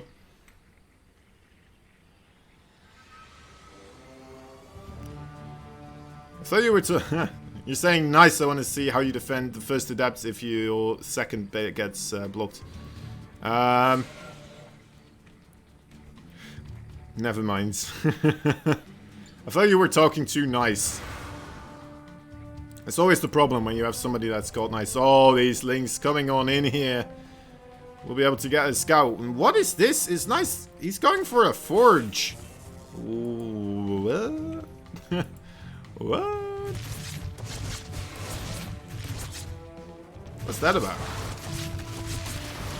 Oh, gets 2 kills, 3 kills. Gets out of there with both of the adepts as well. That's a very nice start of things. All while being dealing with the links in his home base as well without losing... Oh, well, actually losing 1 probe there, but I think that's okay. We're seeing a lot of links now being constructed. A lot more than I had anticipated earlier on. It's coming in right now, all of these. There is a full wall of those, so I'm not quite sure what you're going to be able to achieve here. Trying to nibble away at the gateway. I think they're a little bit slow with the amount of gateway forces already available for Nice here. Warping in more stuff. 2 sentries will be able to force field as well. If this becomes difficult, down goes 1 single gateway. But yeah, I mean, there's still a full wall off no matter how you look at it. Even if you kill this gateway over here, there's again another full wall off. I don't think you're going to be able to push through here, right? That is closed off, yeah.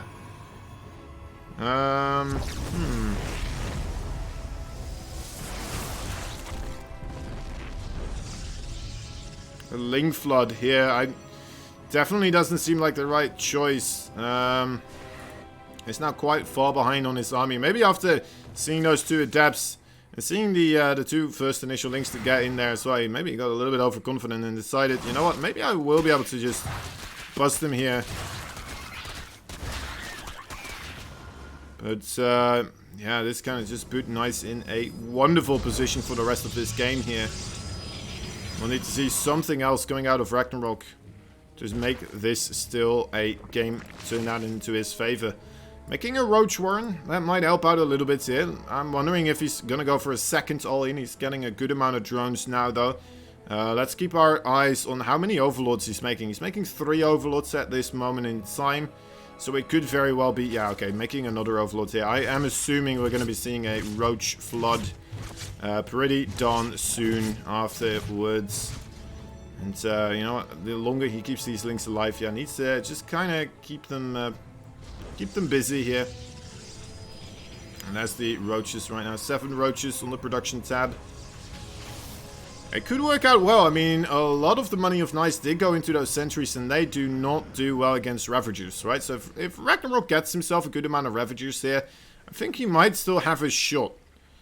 The sentries more so, of course, a response to the Zerglings. Maybe he was anticipating Banelings to be mixed in instead of the Roaches, which would kind of make sense then, why you would have this amount of sentries, but he may have overmade sentries. We're gonna have to wait and see, though, if that is going to be the case, of course. I'm not completely convinced quite yet. Nice is still warping in more Zealots. That's a good call as well. Now we're gonna have to wait and see. In comes the second attack right now. +1 indeed is very good for those Zealots as well. Will 2-shot those links instead of 3 shots right now. Let's see how much he will be able to get done and how aware he is of this attack. Okay, well, now he is completely aware, of course. There's the first initial 2 force fields, a couple of links. No, the links are actually already on top of all those sentries. I don't think it's a good enough fight here for Nice, but oh my dear lord, there's so much Zerg here. The Biles landing on top of the shield battery as well. That is overcharged, but will it be enough? Yeah, I think it just might be. At least this third base in a lot of trouble right now. A lot of supplies still marching across the map. Those links need to get in here. The Ravagers not being micro that much against the Zealots as they could have been. But I don't think it matters because, you know what, everything still moving on through. No Biles for those Zealots though. I'm loving these Zealot warpings. But yeah, this base will fall down and I'm pretty sure that Nice will not have enough of a follow-up. Well, actually, he is gearing up to defend his natural here. So it's not going to tap out quite yet. We are seeing a couple more drones again on the production tab. Evo Chambers layer as well now being constructed. So I think Ragnarok is happy with the damage that he's done. And he's going to look into how he will take the game from here. Making a good amount of Roaches as well, of course, because that's another danger here. Just kind of overproducing drones at this point in time, letting the Brodels get a massive ball of units off of the 2 base economy and then just move across the map to counterattack. But it looks like Ragnarok is not going to allow that to happen. Is killing off these sentries continuously. That's lovely. That was some good Biles there. 12 sentries. That is 1k and 200 gas right there lost in these bad boys. That's a lot. You sat back down to to watch this. All right. Sushi's not. He's not accustomed to cheering for the Zerg over here.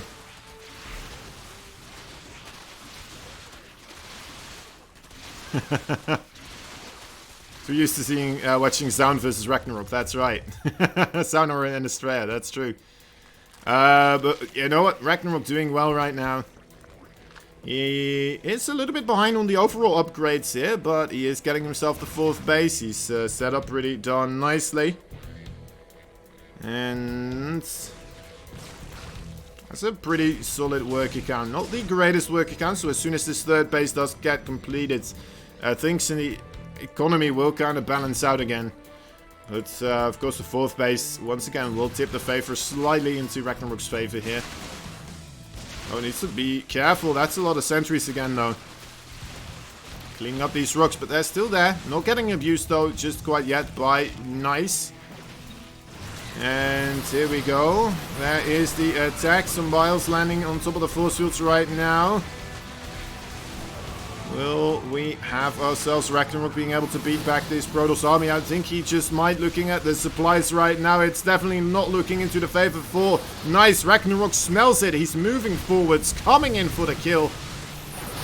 Jumping right on top of all of these lovely little stalkers and the sentries, and that should be game. GG is called. Ragnarok takes the first game.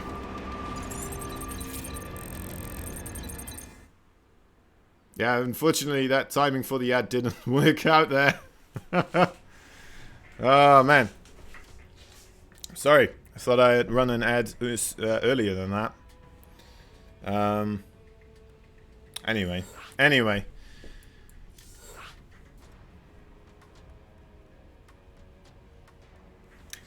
Ragnarok managing to take that first game. Very well played by him. Let's see how he does in game number 2.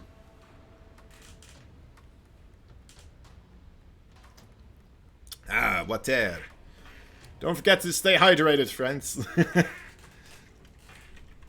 You know what? It's always something better to drink than water, of course, as well. Let me take a look. What is better than water? What is that thing called again? What could it be? What is it again? All right, that's right. It's G Fuel.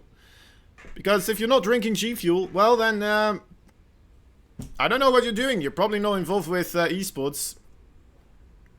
Me and my water. Anyway, it's not worth drinking if it isn't G Fuel, and it's because G Fuel ramps up your energy from 0 to 100 really quickly. Now, it sharpens your focus, so you can keep your eyes on the prize. It increases your endurance, because as we all know, gaming is a marathon, not a sprint. No, sir. And lastly, G Fuel, of course, hydrates you. So, you know, that you only have to thirst for ultimate victory over your lousy opponents that are obviously not as good as you are, because you are drinking G Fuel. Anyway, G Fuel, the official drink of esports. Stay hydrated.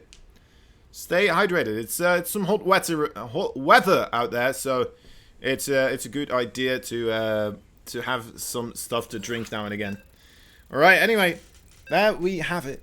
A lovely little shadow. Let me do this as well. Let me just do a quick swoosh. Where is it? There it is. Blemmo. Oh, wait. Balsa wood. That could have been better. Anyway. that production failed me. Of course, I am not the production crew here. I am. Okay, well, anyway. You guys know what I meant. Don't make me VIP. Wait, was it your ears? Is it too loud? I thought it should still be adjusted with the volume, right?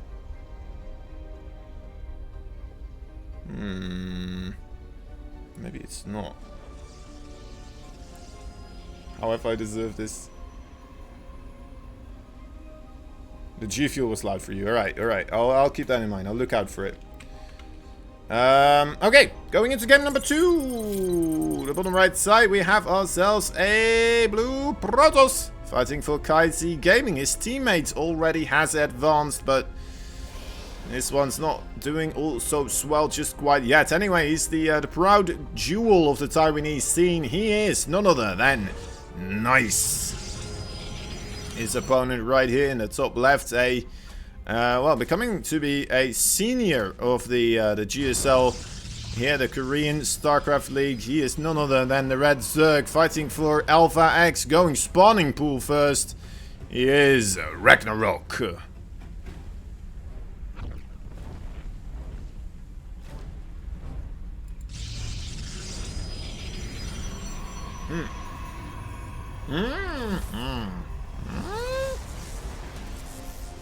I'm not sure if that was a mistake cancelling the hatchery here. I thought he had a moment to where he could be building this. Anyway, did he manage to get the wall of completed here?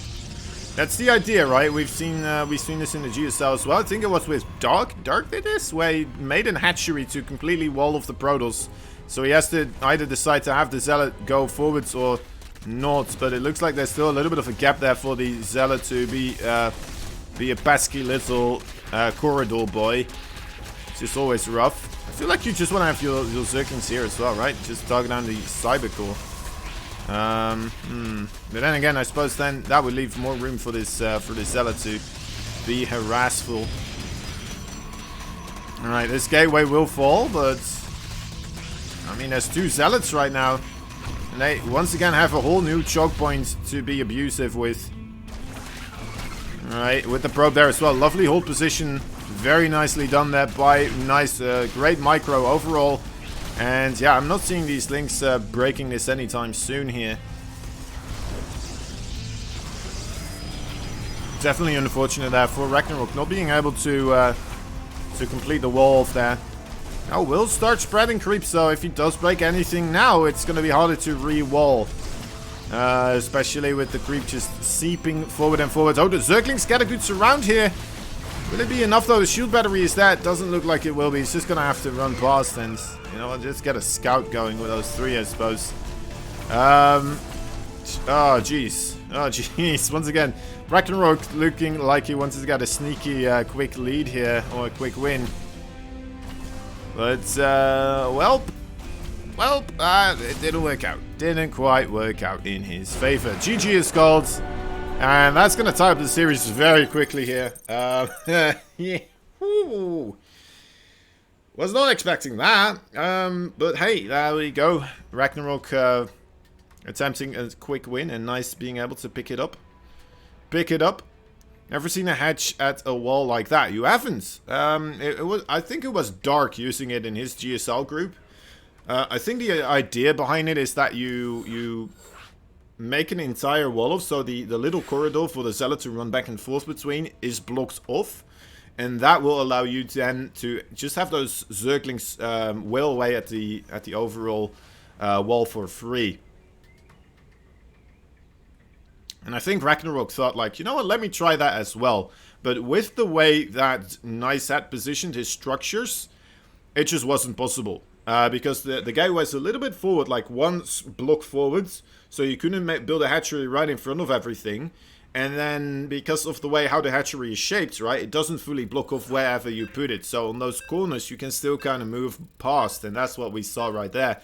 So I think actually the hatchery there, in a sense, being worse for Ragnarok, because, well, it didn't block the Zealots, and it just decreased the overall surface area for the Lynx to try and wail away at the buildings for. So it took him an incredibly long time to kill off that first gateway, and instead he could have been on the higher end of the wall, right? If the hatchery was not there or in a different position, maybe. Anyway, regardless of all of that, let's move onwards in this game number 3. Oh my, is that 2 probes? He's gonna go for another hatchery block. It's the blue Protoss right here from from Taiwanese, the team Kaizi Gaming. He is nice. Top right side, our lovely new Korean boy for Team Alpha X. He's the red Zerg. Give it up for Ragnarok. GSL participants, of course. Hoping to see big things from him. And we're hoping to see big things from him right over here as well. Once again, we'll get that hatchery blocked immediately. Just kind of goes elsewhere, of course. Like another couple of drones to fill up that time. There's the hatchery. There's the first gas as well. Alright. Alright. Let's see what Nice is up to. Should be going for a Nexus right about now. That is indeed what we're seeing. Also, thank you for the follows, by the way. Alan880505, Pixel Zerg, Kaiser666, Player SC2, Arunal Hine, The Proxiest, and Mate. Thank you all so much for those for the follows. Hope you guys are enjoying yourself with the StarCraft 2. And the game's being provided right now. I know that some other stuff is happening too, but you know what? We do our best with bringing in some great stuff for you guys. There we go. Thank you guys, DJ DCRF V as well. And I think that spells Alien 0021 in the Chinese language. If it doesn't, well then Twitch Translate failed me. which I think is just Google Translate, but who knows.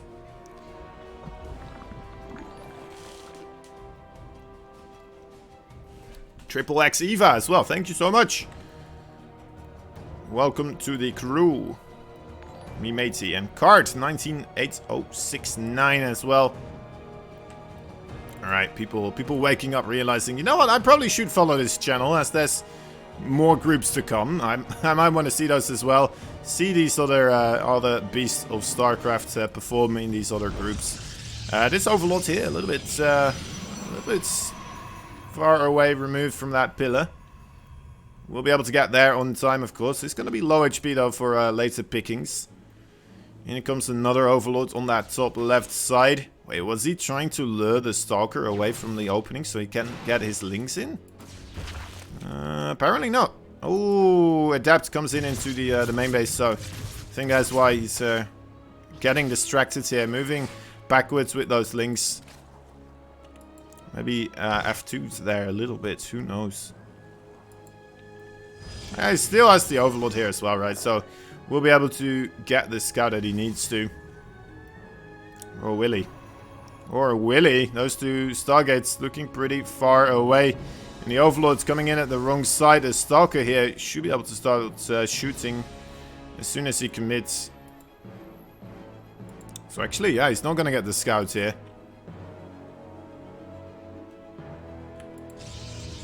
That's a double Stargate. I mean, if that goes unscouted, that could be an incredible amount of trouble. Ragnarok doing the macro game this time around, though, not really risking it with a link flood in any sense of the word. Just mainly a drone flood right now. He's going to get himself the Roach Warren, but this is the right about time to start doing stuff like this, of course. He's not completely certain what is coming his way. The Roach Warren mostly here to defend against an adept aggression, which of course we know it's not, but he's also getting himself the Spore Crawlers here, so it's a reasonable amount of Queens. Might be okay. How many Phoenixes do we have so far? It's just the two of them. The Overlord will be getting the scout finally on these two Stargates. Come on, there it is. Alright. Time to raise your APM. We'll be able to get that one sorted. And the Phoenixes, of course, realize, you know what, we're just gonna go on the field then if you already know that we're on the way. No sense in bulking up and trying to keep it hidden and wait to strike here. Just go across right now, maybe pick off as many Overlords as possible before they reach the safety of the Spore colonies. Well, yeah, there we go. I think he will get this Overlord as well. Should be able to. Very, very nice done. That's 4 Overlords in total already being picked off. Quite a bit of value. Oh, he's going to get another one here. That waypoint there by Ragnarok is going to be picked off. And another one. Man, this is really starting to stack up. He's fully supply blocked now as well. Oh, okay. Keeps that one alive with the use of a transfusion. Queen still being rather useful in those types of situations. These links, actually, they are quite numerous. The Adepts a bit out of position here, get fully surrounded. They do not have glaives, so they take a while to kill these links. But yeah, still not going to be enough, of course, for those links to really break through here. Going to kill the Stalker and move away. Not sure if that was worth it, but hey, he did it though. On the other side, those Phoenixes still wreaking havoc upon the Overlord's community though. So far, 7 of them already being destroyed. Starting to pick off drones now as well. 2 Spore Crawlers being available in all of these mineral fields. Feels like the bare minimum right now that he needs to not just completely take a boatload of damage. A single Adapt here, getting himself the +1 air weapons as well for the Phoenix is nice. Still being able to get so much damage right now. Look at the overall 1,500 minerals already lost here by Ragnarok. And nice, he's holding strong. Now there is a big clump of Banelings right here at the front door though. Let's see how well they do. Oh, I love the spreading coming out here for nice, but is it going to be enough? The Link Flood finally looks like it will find its mark here. Very well played there by Ragnarok, recognizing the weakness of a strategy like this. The Phoenixes is going to take a long time to pick up all of those individual Zerglings.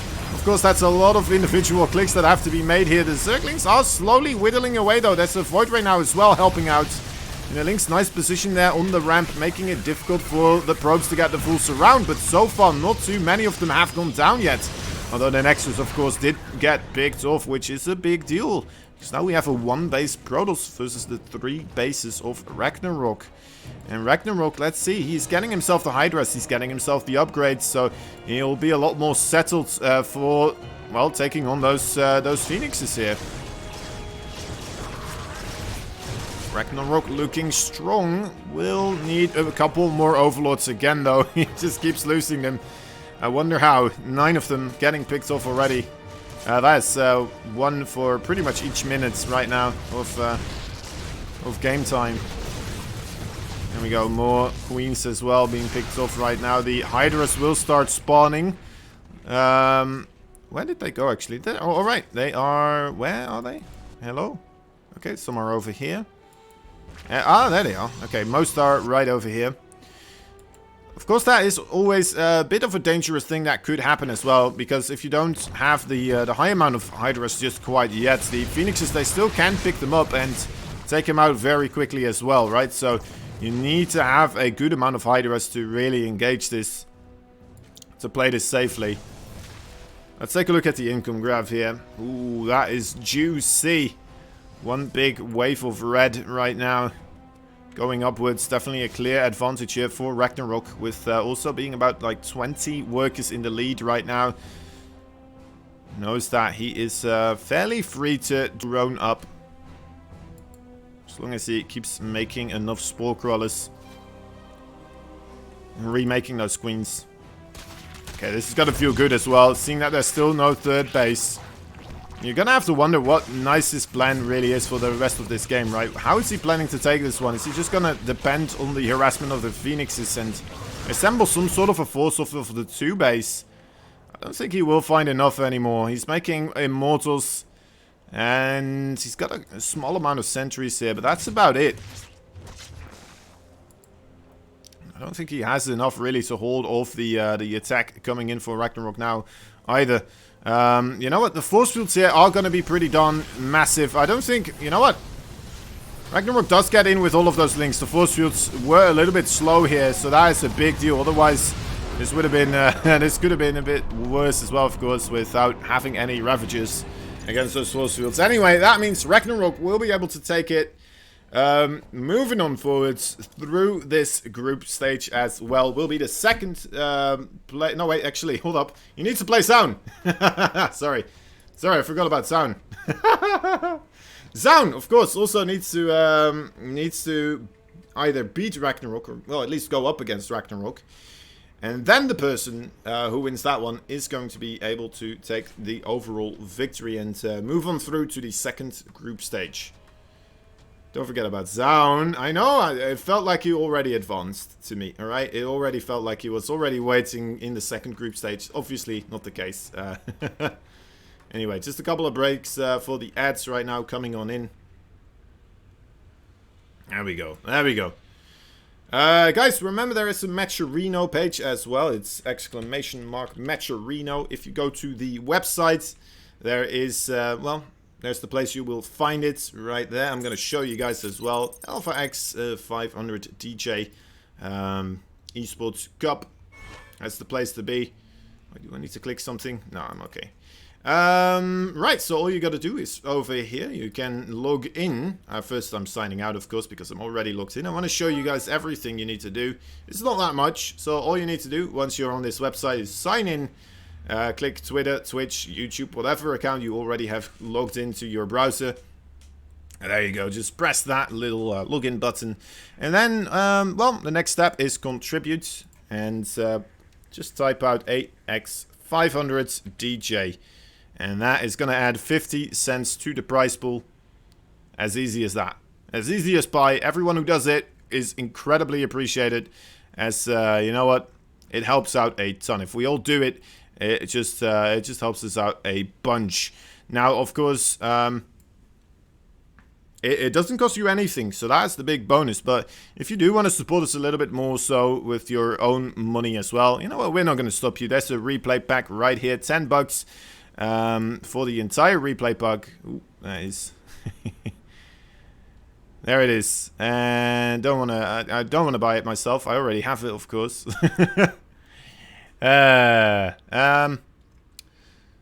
Other than that, there's a couple of quests you could do, potentially, right? Just add money that way to the overall StarCraft 2 scene. And then we have ourselves, you know what, jerseys, some nice, awesome gear right there as well, if you're into that type of stuff. With, you know what, a caster tip jar. That's the one thing as well. All right. Yeah. Talking about the replay pack, of course, remember it is quite a bit of value here. You're going to get all these groups right there. The second group stage and the playoffs as well. 2 best of 5s and 8 best of 7. All of that in a sweet packaged deal. All right. Let's see what these guys are up to. Looks like they are doing the vetoes right now. First map has been chosen. I'm not sure which one it is, though. All these Korean names make it a little bit difficult for me to fully see what it is. But anyway. Whew, you're welcome. Thank you, Unknown. Thank you so much. And yeah. You know what? I might as well do another little shout out here. Let me look it up. Who should I do? There were a couple more, right? No. Well, you know what we'll do? We'll do a Manscaped. How about that? Because you know what, that's always a fun one, isn't it? Yeah. I'd like to give a shout out to one of our sponsors, Manscaped. Their state-of-the-art line of grooming products, which features skin-safe technology, practically eliminates nicks or scratches, and has easily replaceable blades to ensure you're always getting the perfect shaves. Because you know what, for especially some of your private regions, it becomes rather painful if you don't have the right tools, right? If you misuse the tools. I know that, you know what, especially the automated trimmers, it can become quite something gruesome. Anyway, regardless of that, Manscaped makes sure that stuff like that doesn't happen, of course, with their innovative grooming products for men, like their anti-shaving deodorant as well, and body wash signature cologne, so that you always are feeling clean and smelling great. Now, make sure to click on Manscaped's sponsors quest in the Matcherino page as well to and use your code Matcherino to get 20% off. So find them on the Matcherino page and do that sponsor quest, and then use Matcherino as a code at checkout to get 20% off all the products that you might desire to, you know what, make yourself feel absolutely super fancy, super fancified. All right. All right. Of course. What are we doing, guys? Let's get this stuff in order, all right? Let's start scaping our manhoods. Because it's necessary, obviously. Otherwise, a business like this would not have been alive overall. Anyway. Alright, we are in the first chosen map right here. It is once again going to be Submarine. Submarine being a little bit more popular with these boys. I don't know, some people just have something religiously against Submarine. Some other people tend to be okay with it, it looks like. I think specifically, Terrans like to make, well, abuse. I'd say abuse a couple of the spots here on this map, of course. There's awesome siege tank locations on both of the third bases where you can set up, so no matter which third base it is taken, there's always another lovely siege tank position where you will be able to just sit and wait for everything. Alright, let's see what is the holdup. It looks like, did Inu say anything? 2-minute break. Okay, well, that was a while ago, so I think we're okay. I'm gonna quickly, no, okay, we should be good. We should be good. Alright, let's get this started. And then we'll start a ad break in, well, the just a 60-minute ad break for the next one. Reality! Coming back in with a sub there. Subscribed for 11 months. That is awesome, dude. Thank you so much.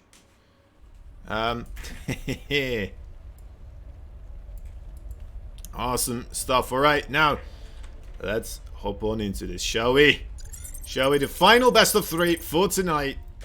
We have him one more time for our viewing pleasure. The red Zerg right here in the bottom right side. The Alpha X new member. The Alpha X, yeah, it's not really the junior, is it? We already have a junior entire side, but otherwise we could have called him the Alpha X junior. Anyway, he is Ragnarok. Nice to see him joining the team. Overall, in the top left side, we have ourselves a blue Protoss fighting for, you guessed it, Alpha X as well. It's going to be a team kill. He is Zaun. Very glad we were managing to escape the team kills up until this point, but you know what, we're just gonna have to believe to it.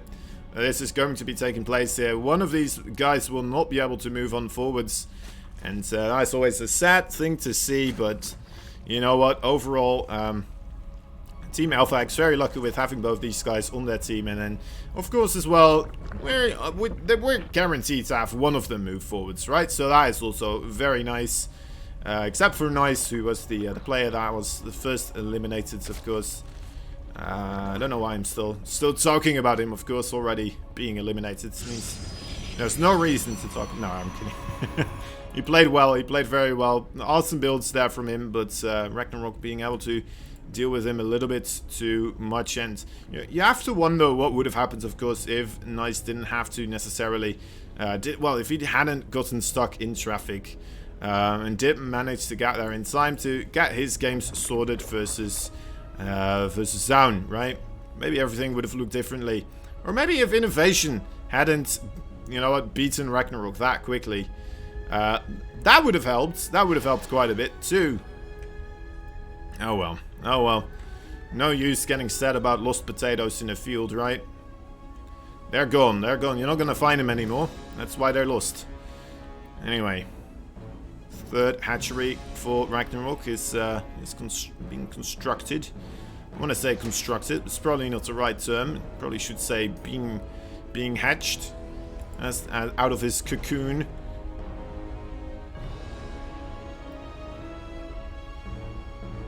Wait, what happened to Sun Lily and Lenfear? What happened there? Sounds like some Alpha X juice now being spilled. Some Alpha X beans being thrown about in the chat.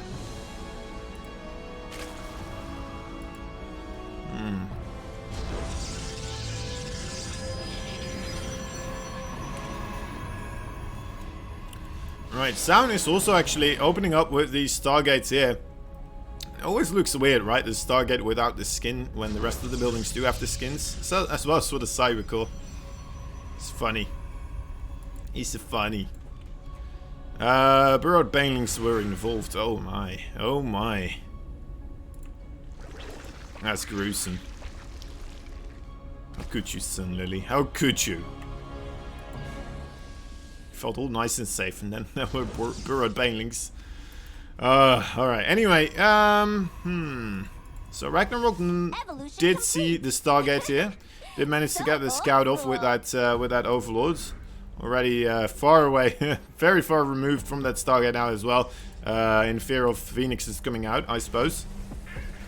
Zaun, it looks like he's not completely aware that it did get scouted, as he's still pooling up those oracles. He's got 2 oracles right now in total. We'll be flying across here. Ragnarok may have been expecting the Phoenixes though. I'm not completely sure. Anyway. I don't think the Oracle should be able to get too much done, right? But there's no creep in between these 2 bases, so that could be a big deal. There's only a single queen and a Spore Crawler here. Let's see. 3 kills. Okay, 3 is not too bad. Pretty nice. Gets himself a 3rd base as well, in the Teleportation Act.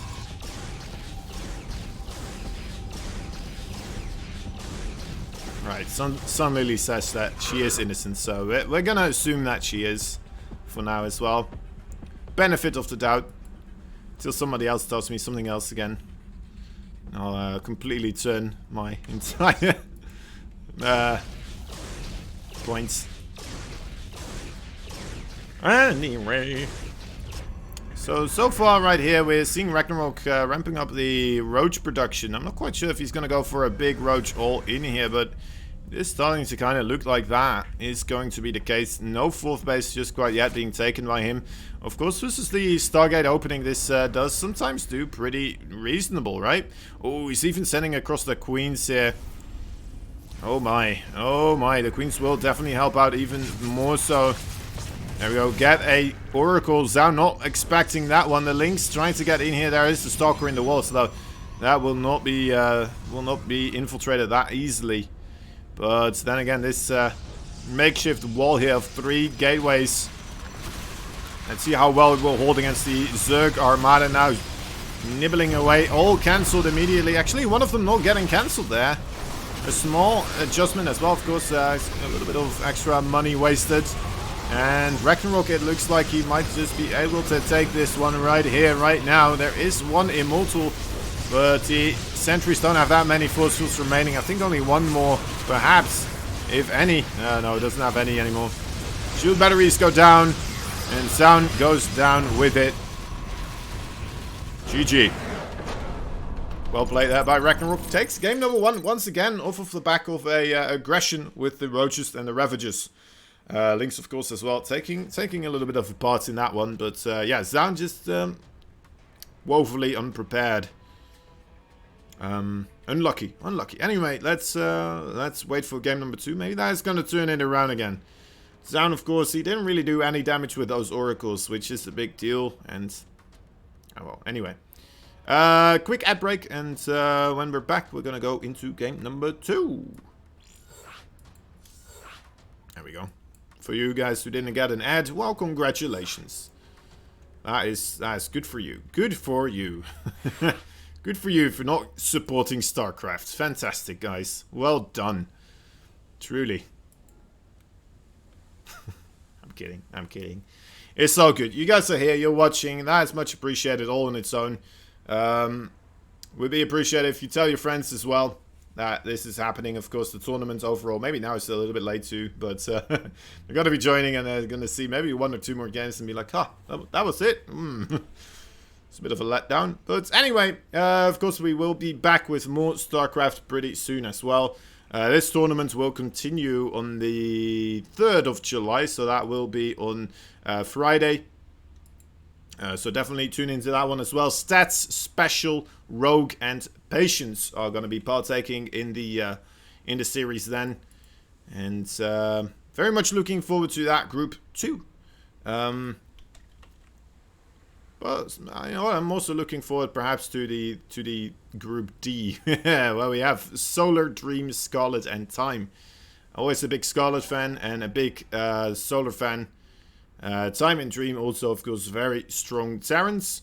Not as incredible as Innovation or Maru, I suppose, but still always there, ready to lay down the fireworks in a massive TVZ. Also, that Purple Taste. Thank you for that follow.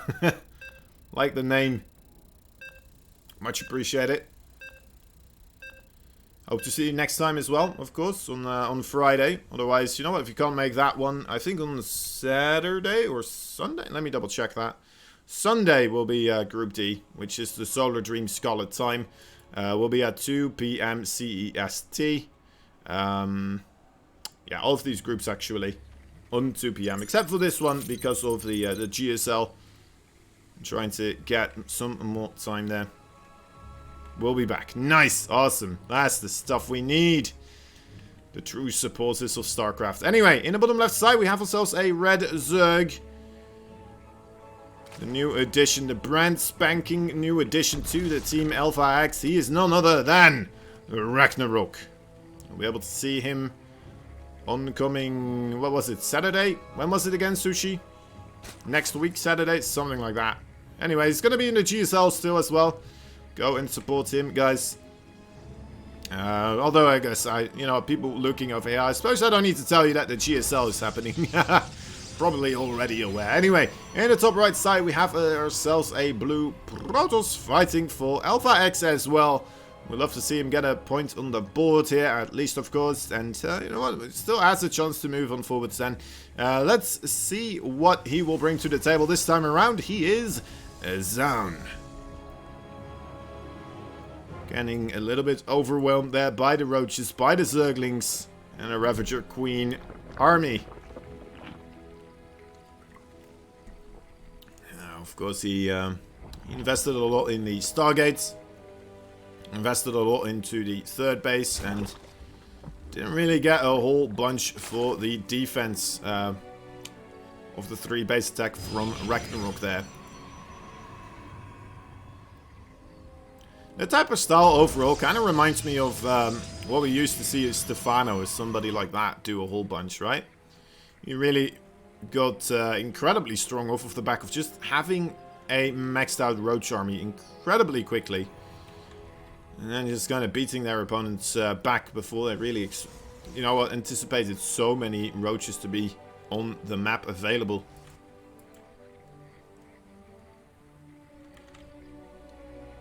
Anyway, Ragnarok definitely bringing his own style into this as well. 3 hatches once again being taken. There we go. There's the Twilight Council. Stuff is getting real right now. Zaun bringing out his A game, I'd say. Of course, you do still need to mix in that starport now and again. It's unfortunate that it did get scouted, of course, by Ragnarok as easily as it did. The Twilight Council as well, actually getting scouted here. It looks like he moved his Overlord to the top right side here. Actually, he's just kind of flying over there. Looking at the pathing over here. And we'll be able to get himself on this pillar as well, right? Should be able to. There we go. Needs to misclick quite severely. Well, you know what? It happens sometimes to me. It does sometimes happen. Alright, Twilight Council. Adept Glaive is going to be researched there. The Shade, a single Adept right now with the 4 legs. Hot on his heels. Zaun is prepping to go for a attack here. We'll have to wait and see if Ragnarok, how many drones he really goes up to, and then how he starts to prep for this. Normally what you see is you kind of want to drone up until around the 4 minutes, get a good clump of zerglings, and start your roach warren as well. And then you hold the first wave with the zerglings. Afterwards you will be able to just have the roaches to facilitate the real meat of the hold. And hold back if the adepts just keep being warped in continuously.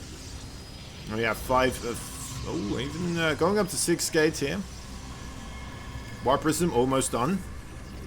Might go out to just immediately march across the map, or actually kill the Overlord here that he knows is there. Ling. Oh boy, the Ling actually... No, there he goes. Okay, just catches the tail end of that one.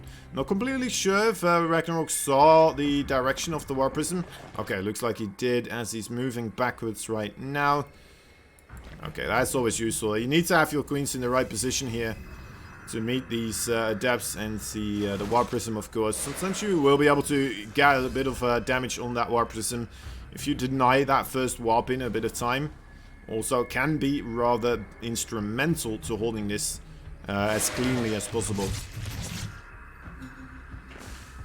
Okay, Lynx again. Just kind of chasing down those shades. No finishes just quite yet. Zaun and... that's a lot of adepts right now. 13 adepts with the glaives will start to do some fighting right here at the 3rd base. Might cancel this one again. Oh, no, actually he doesn't. It's on the ramp right now. It's a little bit surrounded, but still manages to get... well, with the roaches there, it's taking quite a beating. More links as well pop out, so that is not the greatest of fights here for Zaun. And Zaun is getting beaten backwards rather severely here.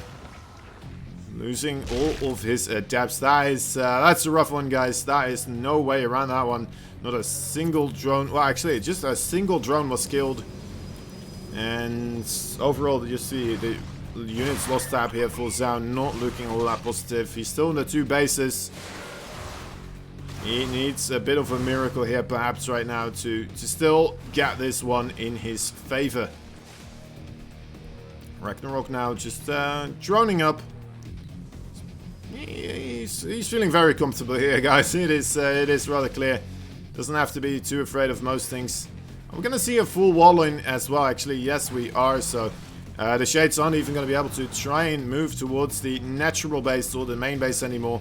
That's completely blocked off right now. The Warp Prism, of course, still has access to it, but let's see if that is going to be.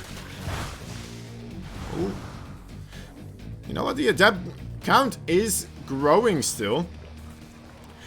The army for Ragnarok not as impressive anymore, it looks like, as it was before, but then again, the worker count is growing so much that, I mean, if Sound really doesn't get anything done right now, that's just going to be it. That's going to be a GG right then and there.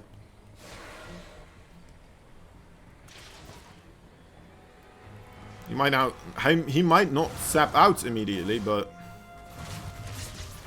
ah, man, already prepped up for this as well. Look at that, 2 queens on that little edge here. 2 adepts finally getting some work done on this third base. Adepts getting into the second base now as well. Finally getting some drone kills. 11 of them go down.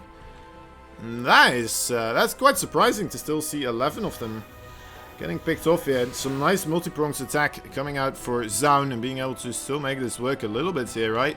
Will he be able to keep this going, though? I'm not quite sure. The momentum does kind of seem to be a thing of the past right now for Zaun. But at least he did manage to preoccupy Ragnarok here. He capped him on a lot of roaches, and he still managed to kill off a good amount of workers. It was a little bit late, though, so Ragnarok, of course, did manage to obtain quite a hellish army. And as you can see, the income advantage right here for Ragnarok rather substantial. Still having roaches at home as well to defend against low amounts of adepts, and adepts they don't skill all the greatest. The immortals help out a lot better, of course, but the adepts, it's a bit terrifying to have these adepts right here. Versus roaches, not the greatest tool. I mean, roaches don't skill well, but adepts don't skill well against roaches, so gonna have to wait and see how this is gonna go here. Ragnarok wisely just kind of backs up.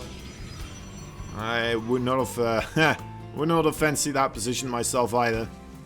With that amount of sentries or the immortals, I'm not sure how aware he was, but what exactly was up there. But a wise decision here to move backwards, continue up with the droning. He's back at 68 right now, so doing a good job there. And Zaun, he's going to start moving across the map as well. This is something the Protoss needs to do, of course, as it is, you know what, overall, you need to keep the Zerg from droning here, right? That's going to be the advantage here.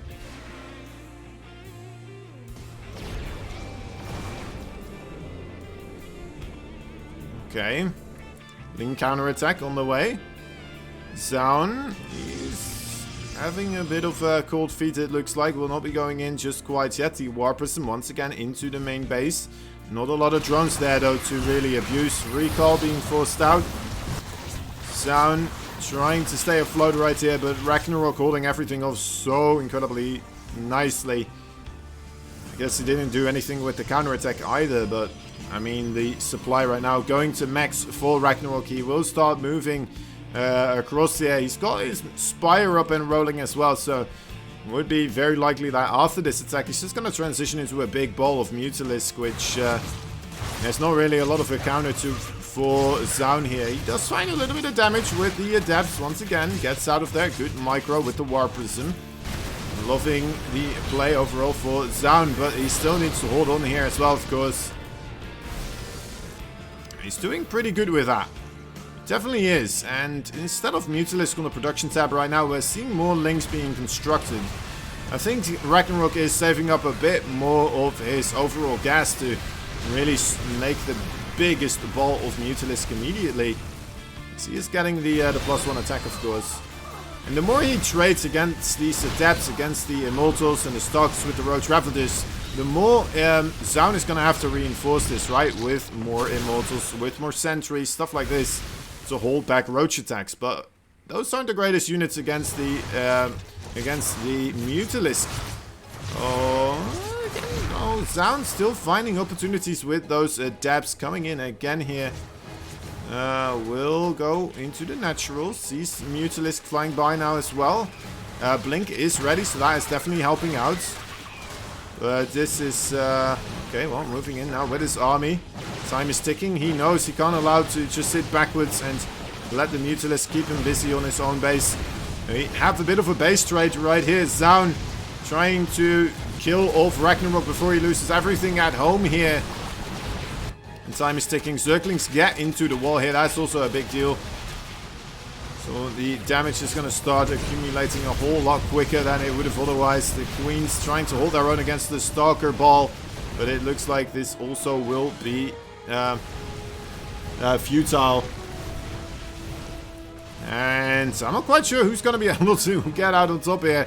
Of course, we do still have a bit of recall as well available for Zaun. So if he does manage to kill off all these hatcheries, maybe if he just recalls all of his Stalkers, he might be able to hold off his own against the Mutalisk. But then again, there's still so many Zerglings everywhere as well.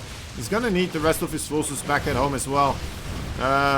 Still one base remaining here for Ragnarok. Okay, clumping everything up right now. Wants to do the recall, I assume.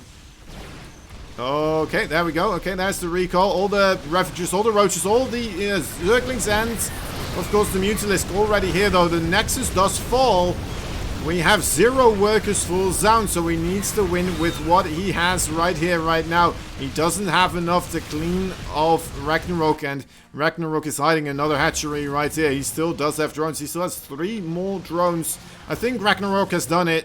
Zaun is being revealed. He still has a couple of minuscule buildings left. Zaun is hoping that he will be able to clean up the buildings of Ragnarok in time. Oh, he has found this hatchery, though. Another hatchery in the top being built at the same time, though. I think that is going to be it, guys. The army for Zaun is not going to be able to get this sorted out in time. It got really close there in the end. Just a single hatchery in the top side, and just didn't work out. GG is called. Zaun realizes as soon as he kills that hatchery, there's another one. And that's it. Taps out. Ragnarok takes it with a very, very close base trade. And we'll be moving onwards. We'll be going forwards into the second group stage. After all, very well played there by him. Well done. That means we're gonna, you know what, have to wait until Friday for the next group and the continuation of this tournament. Guys, thank you so much for watching overall. Thank you for all the support. That was we had some lovely subs coming in there for especially at the start. Lovely stuff. Anyway, it's always nice to see stuff like this, and we very much appreciate you for it. Hope you had a good time. Hope you filled out those Matcherino codes, and if you have, well, thank you so much. If you haven't, get it done, get it done. Support the StarCraft scene, right? It's the minimal thing you can do, and you're gonna feel great about it. It's gonna be a relief after you did it. It's like practicing your overall StarCraft skill, right? It's just clicking on buttons. You're gonna get better with it every time you do it. Anyway, guys, thank you so much. One more time, I'm gonna be looking for someone we could throw a host to, as we're just gonna be calling it for today, of course. This Friday, 2 p.m. CEST. That's right, that is right. And then the final group of the first group stage will be on Sunday, also at 2 p.m. So yeah, if you can't make it on Friday, definitely go check it out on Sunday. Right, because Sunday a pretty good day as well. Pretty darn cool group there. A lot of TVZ, I would imagine, is what we're going to be getting there. Alright, who is doing what? Let me take a look here. You know what, we're going to throw you guys to the ESL SC2B stream, I think. As that is happening right now. And you know what, my two buddies, of course, Grant and Creighton are casting there. So go say hi to them, guys. They're in a rough spot. I think Creighton got exposed to Corona, and Grant is having some weird disease which makes his cheeks puffy. So you know what, they're having a rough time. They're having a rough time. Go check them out, guys, and go say hi to them. We'd very much appreciate it. Have a good one. Talk to you later. Bye-bye.